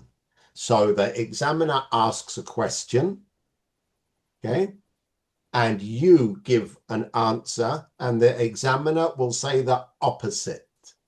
The Okay. examiner will never say, oh, yes, I agree. The examiner will always say the opposite to you. Okay. And you have to give another argument, and the examiner will say the opposite again. And then you have to give a third argument, and the examiner will say the opposite again. So in the discussion, there must be three exchanges. There must be three exchanges. Okay. So that was absolutely perfect. Maria, if you did the exam tomorrow, this would be a perfect answer. Okay. So Thank you. that technique was very, very good. Very, very good. Okay. So that's our discussion. The ideas do not have to be complex. Sometimes you have to simplify and make things very, very simple. Okay, so that's good. Very, very good. Okay, here's another one. We need less money, but we need more time. Aha. We need less money, but we need more time. We need less money, but we need more time. We need less money and we need more time. Let's see, a volunteer. Who's a volunteer? I see somebody there. Pietro, what do you think about this? We need less money, but more time. Do you agree? It depends. I mean, in general, yes, I agree with it. For example, thinking about the pandemic we just lived, is the direction we humanity seems to have taken. What do you mean by that? Many people, I think many people reflected about the importance of the free time. I mean, not only the importance of enjoying life and not only working. Mm-hmm. But we had a lot of time, didn't we, during the pandemic? But did that make us very happy, do you think? No, no. But I think we understood that the lifestyle we were having was not the most correct one. But then, how did we use that time? All we did was think about, now I'm going to buy something by Amazon. I'm going to buy at Amazon, have more things and spend my money and make you even happier. Don't you think? I'm not sure I understood you, sorry. Yeah, during the pandemic, because we didn't have to travel or pay for gasoline or travel anywhere, we had more money and we bought more things from Amazon or online. So we had more and we were happier. Again, it depends. It depends on the values you have. I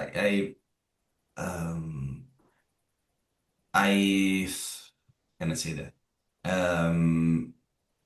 I wouldn't say to a person who doesn't gain enough money this refrain.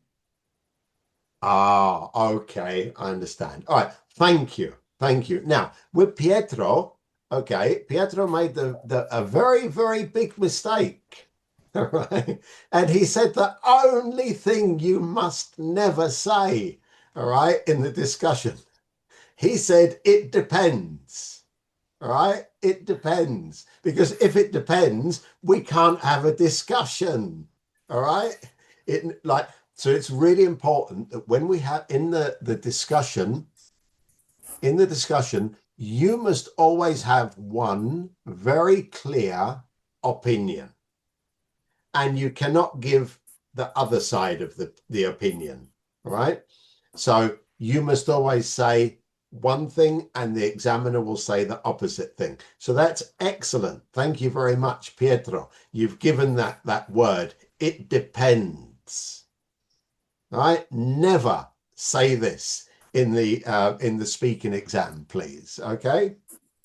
All right? So, but it's a very difficult question. Sometimes some of the questions are quite abstract, like this one. Okay, if we used a question like, what do you prefer, cats or dogs? It's much easier. Yeah. Or do you think that alcohol is too expensive? That's a very easy one to discuss. Okay, but very, very good. Thank you very much, Pietro, as well. So that's our first question, which is question number 10, which is always a discussion, and it lasts for 2 minutes. Question number 11 is always 2 pictures, 2 photos. Okay, now this brings me on to something else. Okay, so vamos a dar un pequeño aparte para decir la siguiente. It's important that when you come to class that you have the biggest screen possible, okay? En las clases, como tenemos las presentaciones, si intentas seguirlo con un móvil, a smartphone, for example, a telephone, is very, very difficult. So if you can use a big screen like 15 inches or 21 inches, much better, all right, in the exam. Sorry, not in the exam, in our classes. But you must tell me as well, okay? Hay muchos otros recursos que podemos utilizar, pero no los utilizo porque no quiero salir de nuestra ventana, right? Entonces, tenemos otras cosas como el Padlet o el Wonderwall, pero no los utilizamos porque muchas veces abren más ventanas y nos confunde un poco.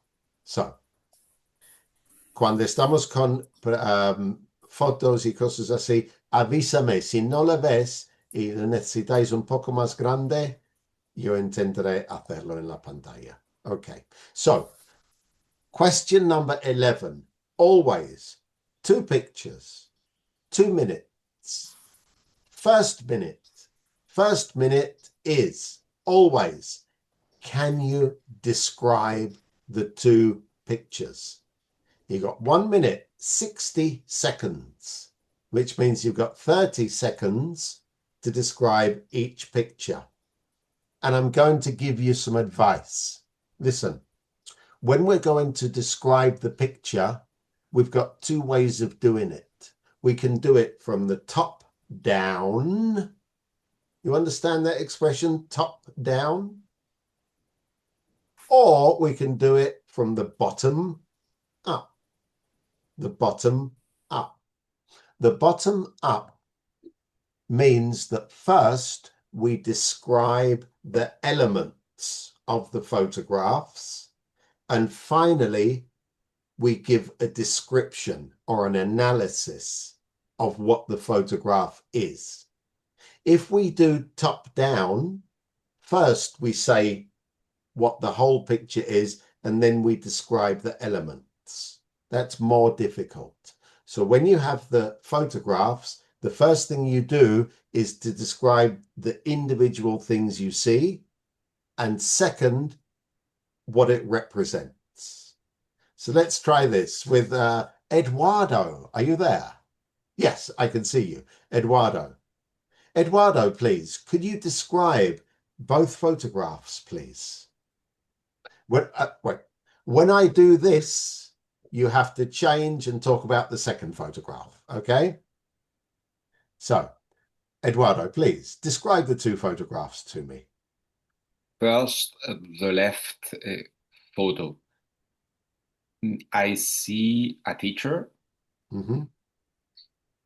and I see a line of young people, a line of pupils. They sit in the nature and there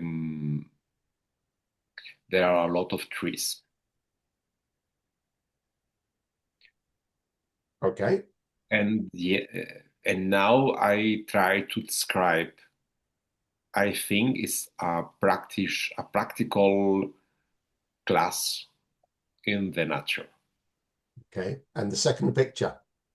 And the second picture, I can't see very good because of the photos of us. How can yeah, now. Okay, thank you. I see some people, they are sitting on the floor in a classroom. And 1, 2, 3, 4, 5, 6, 7, and 7 people are I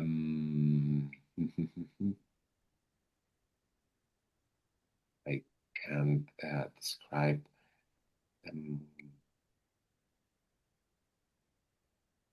I'd say thank you. We're finished. All right. Your time is up, of course, if you can't see very well. But that's good. That's a good description. We've got the trees, we've got the teacher, we've got the children sitting in nature. That's very, very good in the first picture. In the second, we've got some children sitting on the floor in a classroom, and some people, some teachers are standing there, or some adults. Standing was the word. Mm-hmm. I couldn't remember.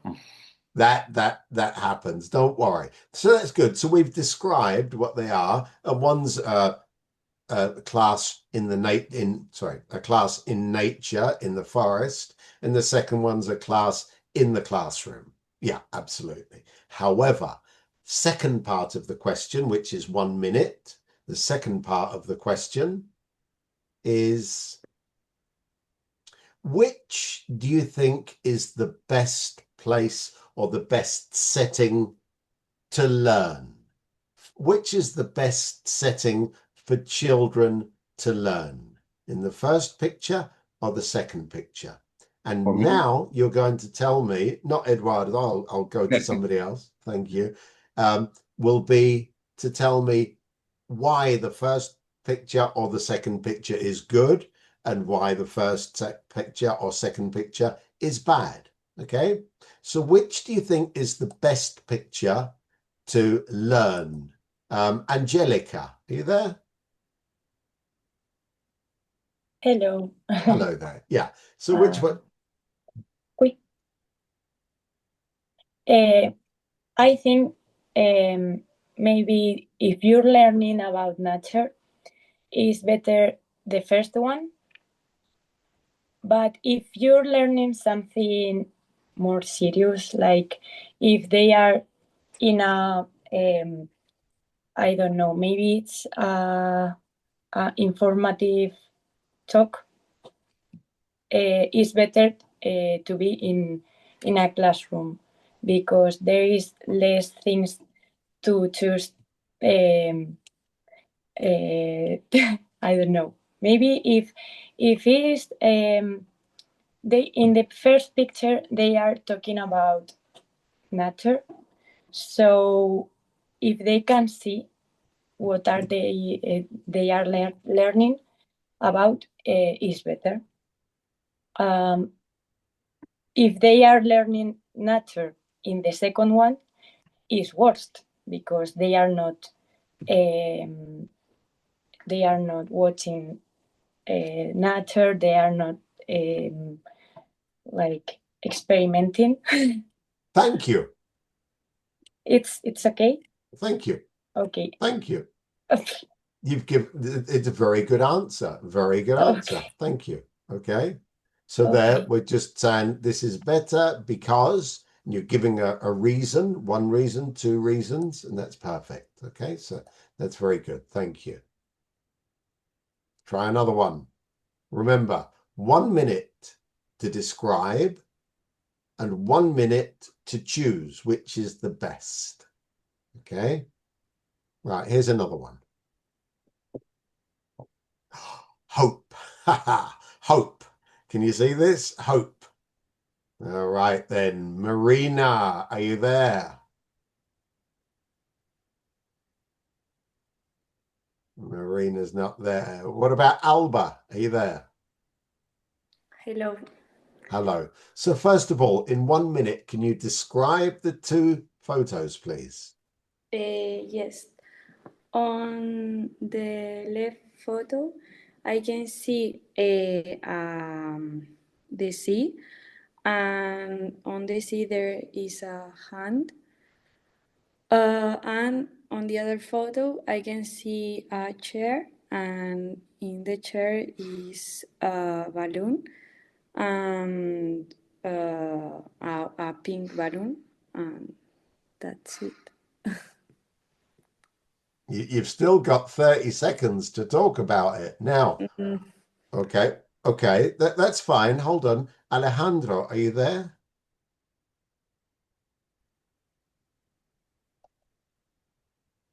Okay. Alicia, microphone? No. Okay. Lourdes. Tell me more about the first picture. The left picture, a hand into the sea. The heaven is no. In the heaven there are a lot of clouds, black clouds. Probably it's a storm. Okay. And on the right, the same. There is a white chair with a pink balloon, a big pink balloon with a, I don't know the name, the food, and I don't know more. Thank you. Thank you. Okay, good. Now, that's excellent. Okay, that's excellent because this is a very, very difficult question because the pictures do not have very much. But absolutely, the hand is in the sea. Okay, and the sea is very dark. Yeah, and in the sky we can see a lot of clouds. It's bad weather. It's bad weather. And I think there is a problem. I think the person with the hand has a problem. Yeah. Maybe they can't swim. He's drowning. Is drowning. So if you know the word drowning, that's good. So 30 seconds, good. But we said the hand in the sea, the water, cold, raining, storm, clouds, dark, yeah, problem. Second, in the second one, we have the balloon. It's a big pink balloon. That's lovely. And it's got a string to a chair, a white chair. And I think it's made of wood. It's made of wood. And maybe it's a small chair for a child. And maybe because it's a pink balloon, maybe it's for a girl. I don't know. Maybe it's for a girl because it's pink. But it seems to be an optimistic picture. Maybe it's a party or a birthday or a game. Yeah. So look at all the different elements and then give some extra information. Okay. So we've got let's say two definitions there, or two illustrations of the word hope. All right then. tell us, which picture do you prefer to describe the idea of hope? Nuria Sancho. Well, if I have to choose one, I think that the one on the right, it can describe better the hope. And because the first one is very dark and the person could be alone and there's anybody or any ship. So I prefer the second one, the one on the right. It's it represents the hope probably for the color, the deepness that is white. Yes, I would prefer the second, the one on the right. Well, I don't know. Okay. So thank you. Okay, when you stop, say thank you. But remember, if all the nice things about the one on the right, you can also talk about all the things you don't like about the one on the left. Okay. So again, you can say, oh, I don't like it. It makes me, I feel uncomfortable. It's so unhappy. It's so terrible. Okay. It's so pessimistic, you might say. All right. So, but that was good. Good. Thank you. Thank you, all of you. Okay. The third part, which is question 12. So remember, question 10 is our discussion. Question 11, our pictures, and question 12, there we are, a role play. This is great. This is fun. It's 2 minutes, okay? It's 2 minutes, and we really enjoy this one. So it's good, okay? And it's a role play. So I will say to you, your friend, we're going to do a role play, and your friend is very lazy. Your friend is very lazy, but you would like to go hiking this weekend. So now please try to convince them, your friend, to go with you. I am your friend. Okay, so we're going to have a role play. You have to convince me to go hiking or trekking in the mountains this weekend. So let's see. Jennifer, are you there? Jennifer's not with us. Mario, are you there? Yeah. Okay. So Mario, you want to go hiking this week. This weekend. I'm your friend. I don't want to go. Okay. So I will give you some arguments there. But first, try to convince me then. So I'll say, oh, hi, Mario. How are you? Hello. How are you? Yeah, I'm very fine. oh, good. What are you doing this weekend? I don't know yet, but I would like to go hiking. Do you want to come with me? Hiking? Oh my God. That's too tiring. No. Please, no, thank you. Why no? Well, I think that it can be very funny. yeah, but what about the weather? I mean, you want to go to the mountains, okay? And sometimes it rains, it's very cold. No, I'll stay at home. You go hiking. Yeah, but you know that for hiking is necessary to be cold because the snow, for example, is necessary. Yeah, but Or okay, I think I'm watching the weather right now and it it's sunny. What's the problem? well, I don't have any shoes. I don't have any boots, so I I can't have go. I have a pair. I think that it's your number. Well, you know what? Actually, tomorrow afternoon, it's Chelsea versus Liverpool on the television. So I really want to stay and watch the television. Come on, you know that Chelsea is going to lose. It's a waste of time.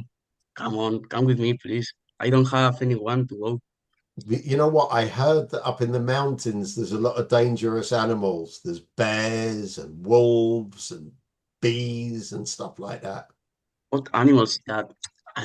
It's a protected zone.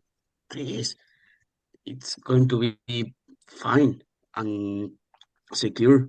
There are teachers, for example, that are going to protect you. Hmm. Okay, then. All right. Can you show me a map of where we're going, please?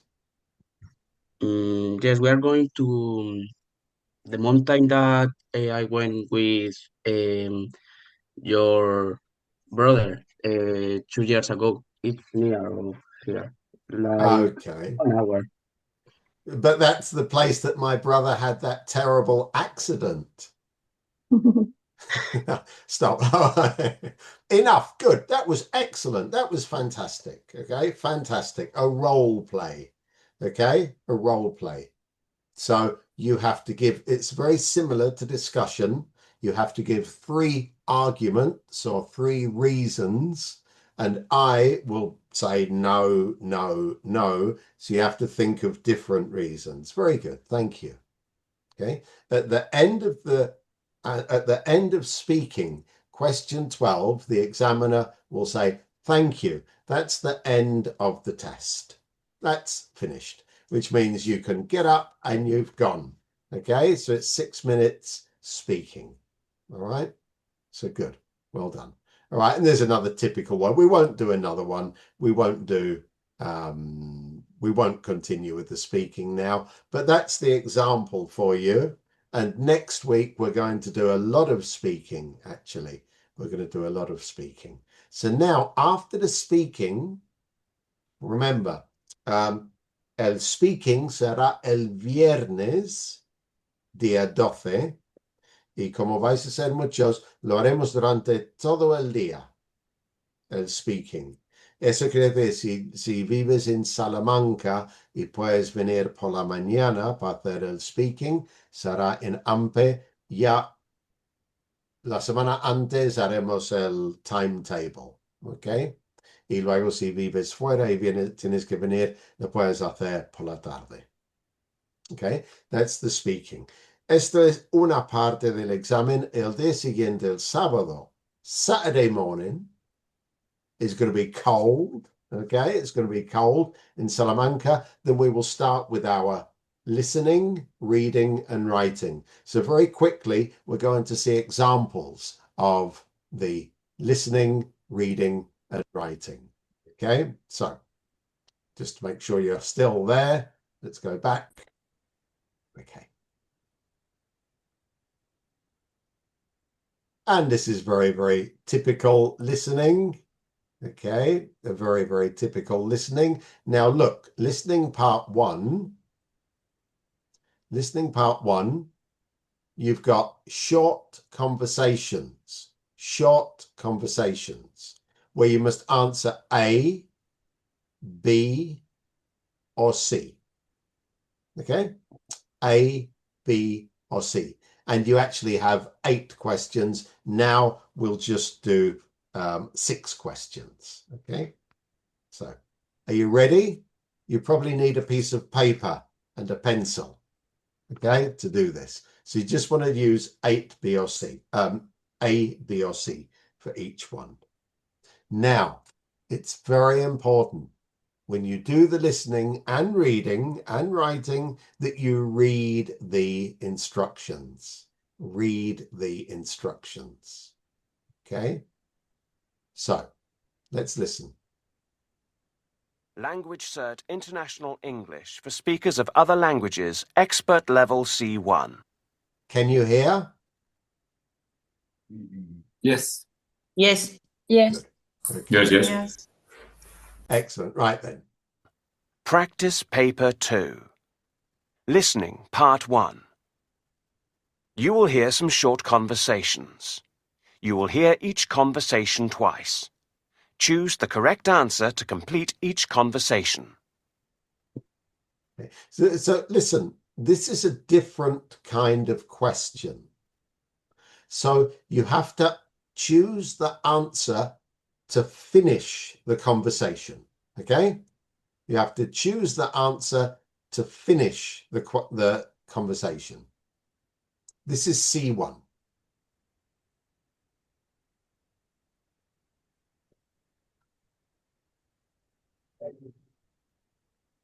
Number one. Number one.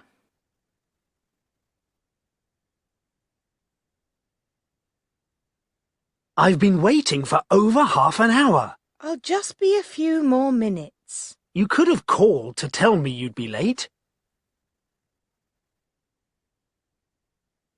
Okay, for the example, I've been waiting for a half an hour. I've been waiting for half an hour. Yeah, and he said, well, you could have called to say you were going to be late. Listen again and choose the answer, A, B, or C. I've been waiting for over half an hour. I'll just be a few more minutes. You could have called to tell me you'd be late.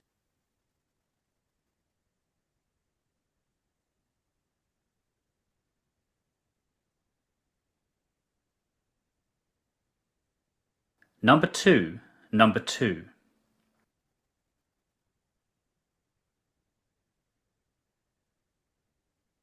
I'm worried I might lose my job. How come? My boss is furious because I make all these personal calls from work.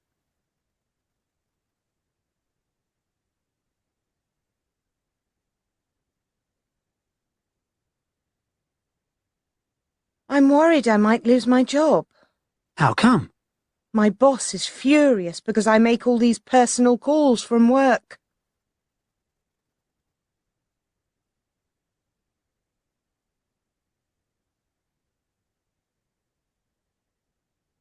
Number three. Number three.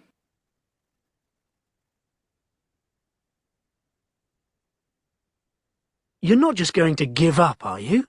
But I've tried everything already. Everything? Are you sure?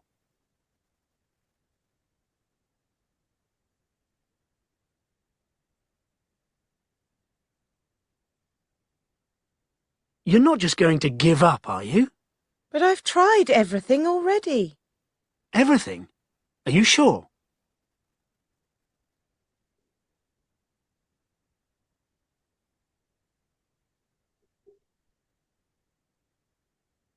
Number four. Number four.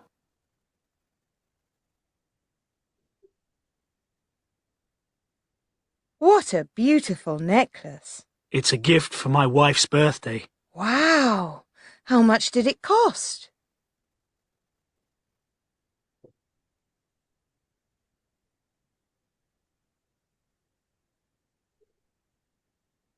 What a beautiful necklace. It's a gift for my wife's birthday. Wow! How much did it cost?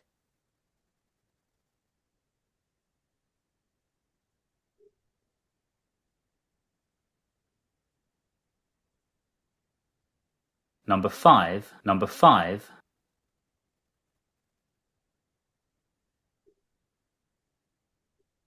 And here's my lovely wife.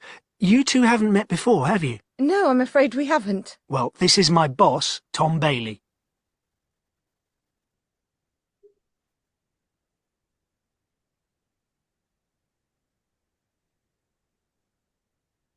And here's my lovely wife.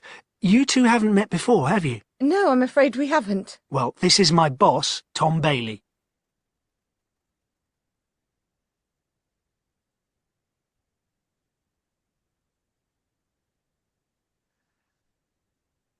Number six. Number six.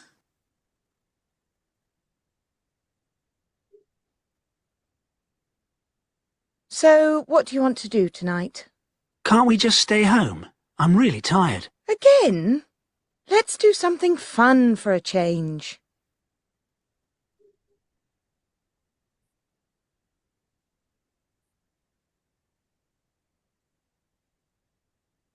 So, what do you want to do tonight? Can't we just stay home? I'm really tired. Again? Let's do something fun for a change.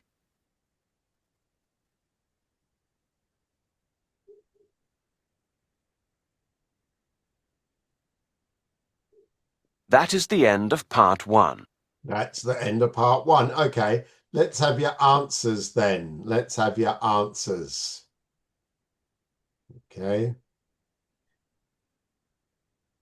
All right. Thank you. Microphone problems. Okay, so number 1. Number 1. So, gosh. All right, so number 1 was A. Okay. Number 2 was A. Number 3 was B. Number 4 was A. Number 5 was B. And number 6 was C. Okay.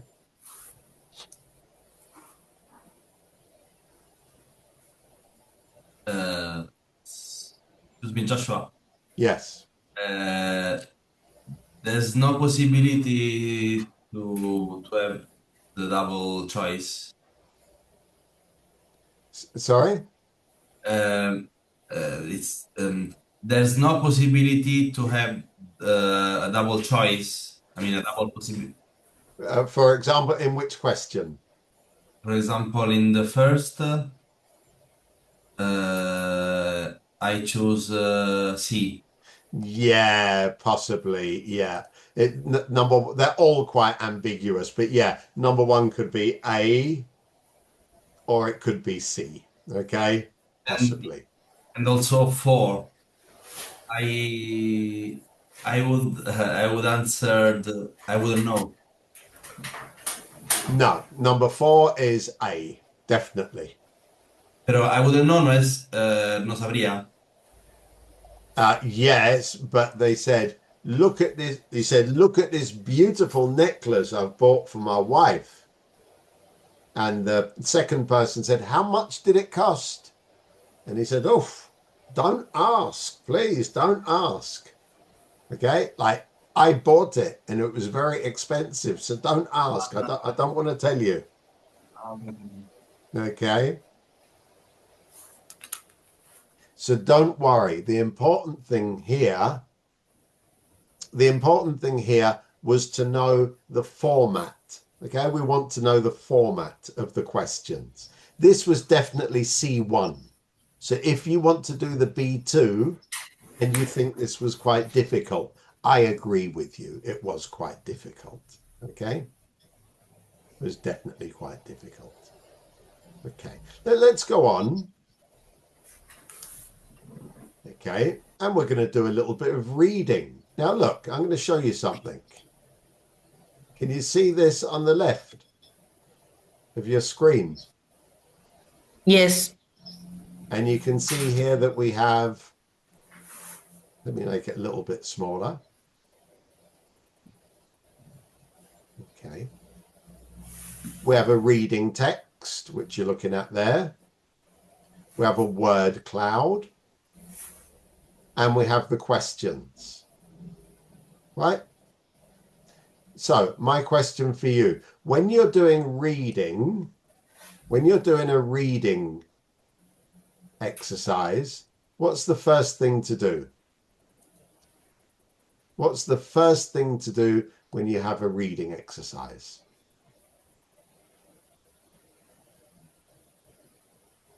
First thing is read all the text. Right. Anybody else? When you have a reading exercise, what's the first thing to do? Underline the most important words. You can underline, you can read, but what's the first thing to do? Read the question first. Read the questions first. Absolutely. Read the questions first. All right. Read the, don't worry about this. That's wrong. Sorry, excuse me. So read the questions first. Absolutely. Why? There's a very simple reason. It is possible that if you read the questions, maybe it's something you already know about. I can answer. I don't have to read the question. I don't have to read the text. The second, the most important thing is one, when you read the questions, it means that when you look at the text, you are only looking for the answer to the question. You don't have to read everything. You don't have to read everything. You don't have to understand everything. Okay? So you might know the answers to some of these questions anyway, but I want you to read them. First, read these questions. I'll give you 3 minutes to read the questions. Read the questions. We're talking about my favorite food, pancakes. Pancakes. Okay, which again is a collocation, isn't it? A pancake. Right. Oh, wait, the French called them crepes. They're ridiculous when you can use the word pancake. Anyway, 3 minutes. I'm going to keep quiet. Read the questions.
Okay, so you've had a couple of minutes to read the questions, and now immediately, question number one is the main difference.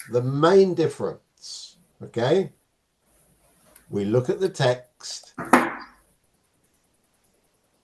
Now look at the difference. Where can you identify where is the difference?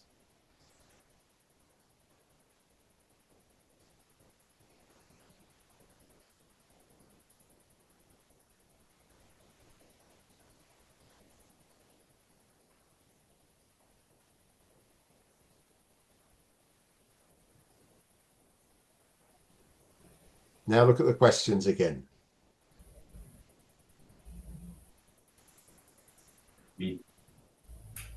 I think.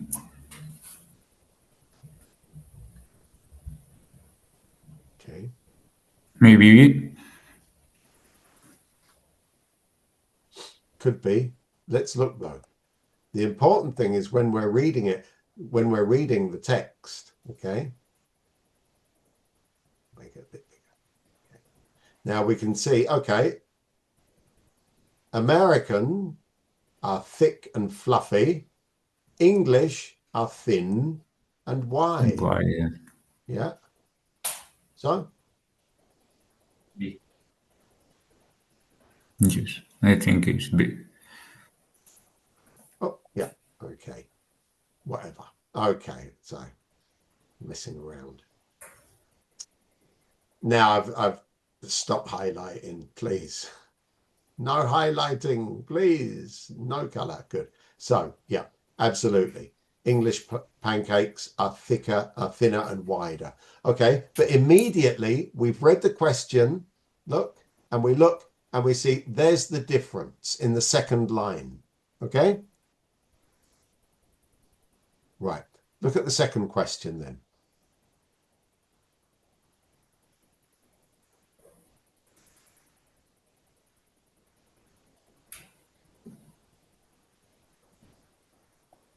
Answer.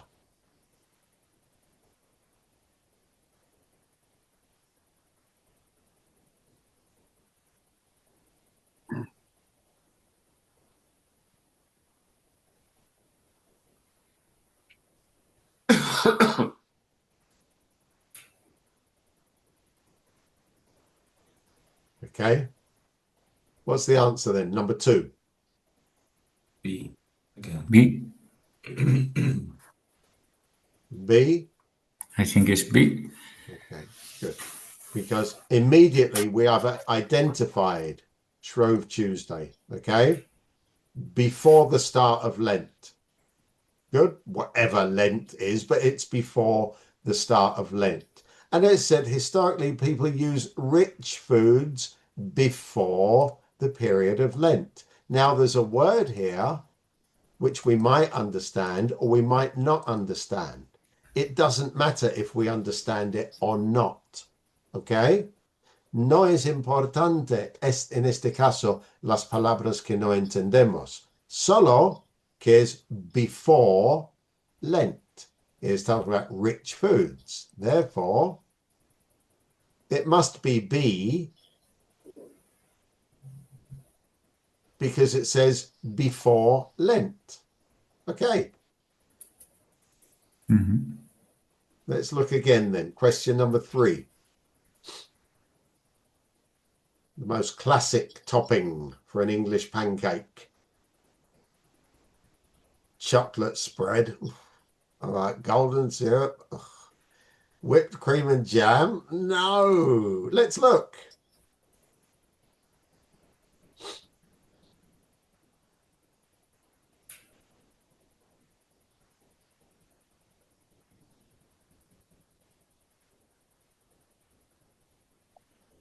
So, what's the answer? D. D. D. D. D? D. It's not C? I think it's C. Sugar and lemon juice. I think No, it's sí, sí, Sugar and lemon. lemon juice. Well, Maybe I C. think, Maybe C. look, I think classic, Lemon juice. Sí, sí. English, sugar, Sugar, Fruits and Lemon. lemon lemon juice. juice. So, C. Letter literally, C. we only need 4 words to answer the question, right? It's C. Okay. Number 4 then. Number 4 is the most difficult.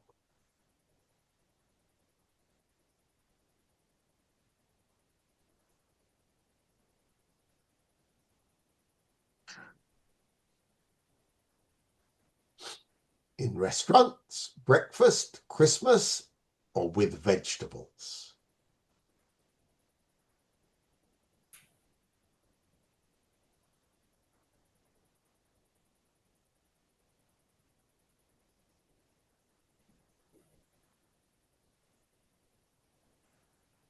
At the end, a simple dessert or weekend breakfast.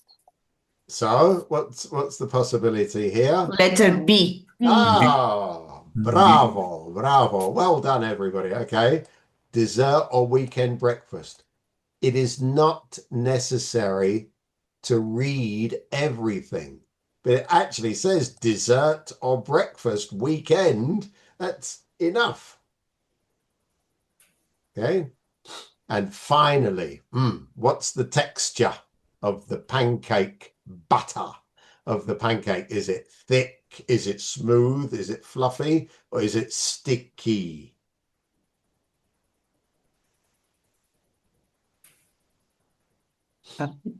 C.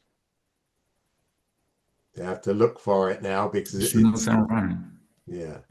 Smooth and runny, but B. Yeah. Now, in this case, it's a little bit more difficult to be on what is it? Not here or there. Or, oh, there we go. Smooth running. Yeah. Yeah. In fact, it It's big. says It's smooth big. runny batter. Yeah. So smooth and runny. Obviously, vais a tener la ventaja de tener las preguntas y el texto a la vez. ¿Ya? No como os he hecho pasar ahora, que es ir entre los dos. Pero os quiero demostrar que primero, siempre, siempre, siempre, first of all, you read the questions. Okay? First, you read the questions. And second, you read the text. Because really, it's a very small part of the text which gives you the answer. I mean, this, not interested. Yeah. This, not interested. This, not interested. Yeah, we're not interested in these things, okay? So most of it, we're just looking for the answer. And the other thing to do, listen, when you're doing a reading exercise, the important thing is, if you want to, is to do the easy ones first, okay? All right? Es decir, si ya sabes, porque tú has estado en Inglaterra y en los Estados Unidos, y sabes de sobra que un pancake in England is thinner and wider, pues ya sabes, no mires el texto para confirmar solamente. ¿Ok? O si ya tú has tenido la suerte de estar en Inglaterra en febrero, ¿no? Que es un gran mes de mucho frío, y dice, bueno, sí es cierto, claro, yo comí ahí y ya me explicaron, pues ya sabes, ¿ok? Y lo mismo, if you've been to England, you'd know that you eat pancakes with sugar and lemon juice, because this is what we do, right? So, si tienes la suerte, rápidamente ya puedes hacer estos tres sin más y pasar más tiempo en el último, que es la pregunta que es más difícil de todos, porque no está en orden y tienes que volver. All right? Do you understand this? Always with your reading, do the easy ones first. And then you can turn the page and go on, and then you can come back and you've got time, right? Because it's a paper test, because it's on paper, then it means that you can always look back. All right. Obviously, this is with the reading. Okay. This is the other thing you could do. Look. Can you see that? This is our word cloud. What's a word cloud? When the word is repeated a lot of times, That's it. it's Yeah. bigger. Mm-hmm.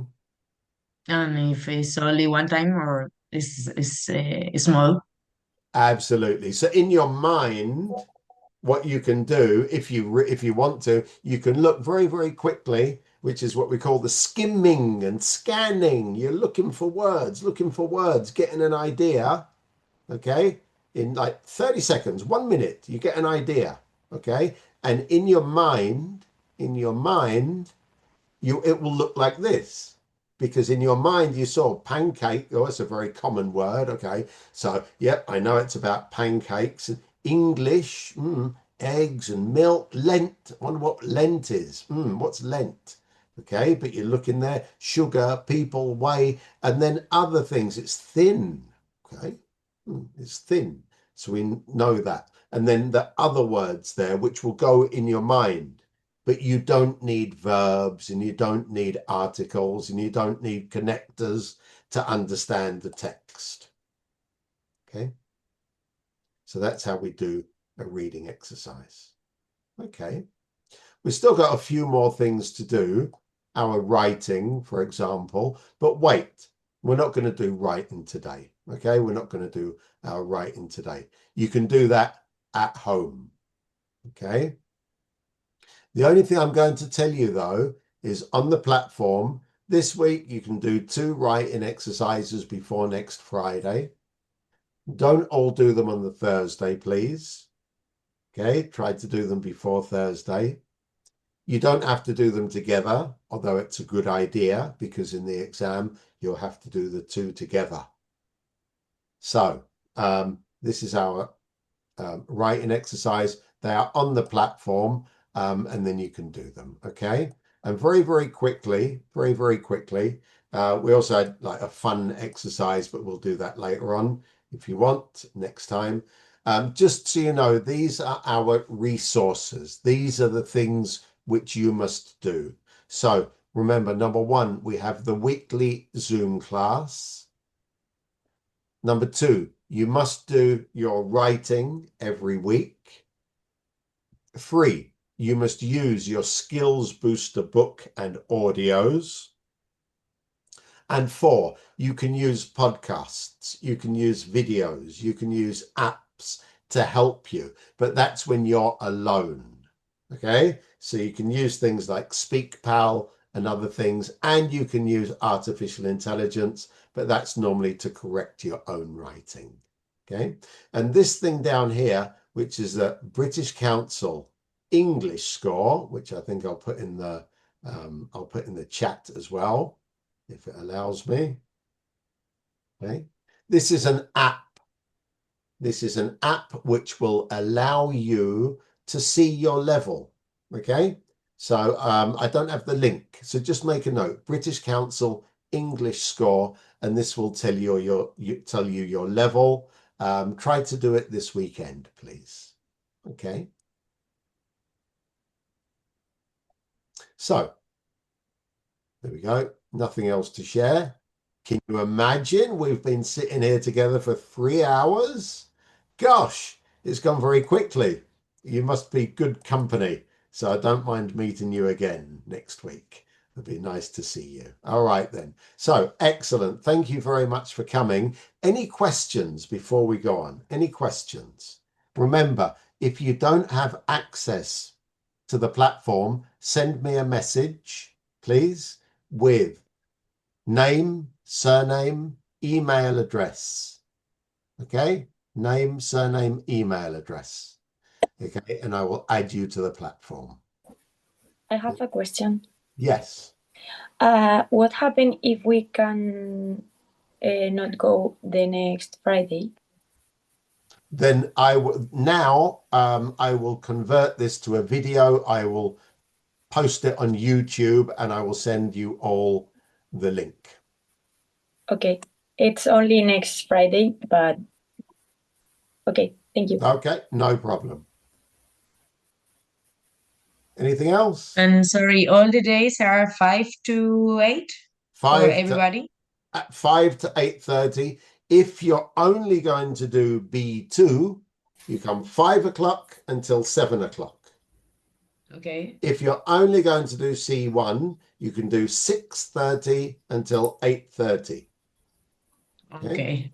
But if you want to come for the whole session, you're very welcome.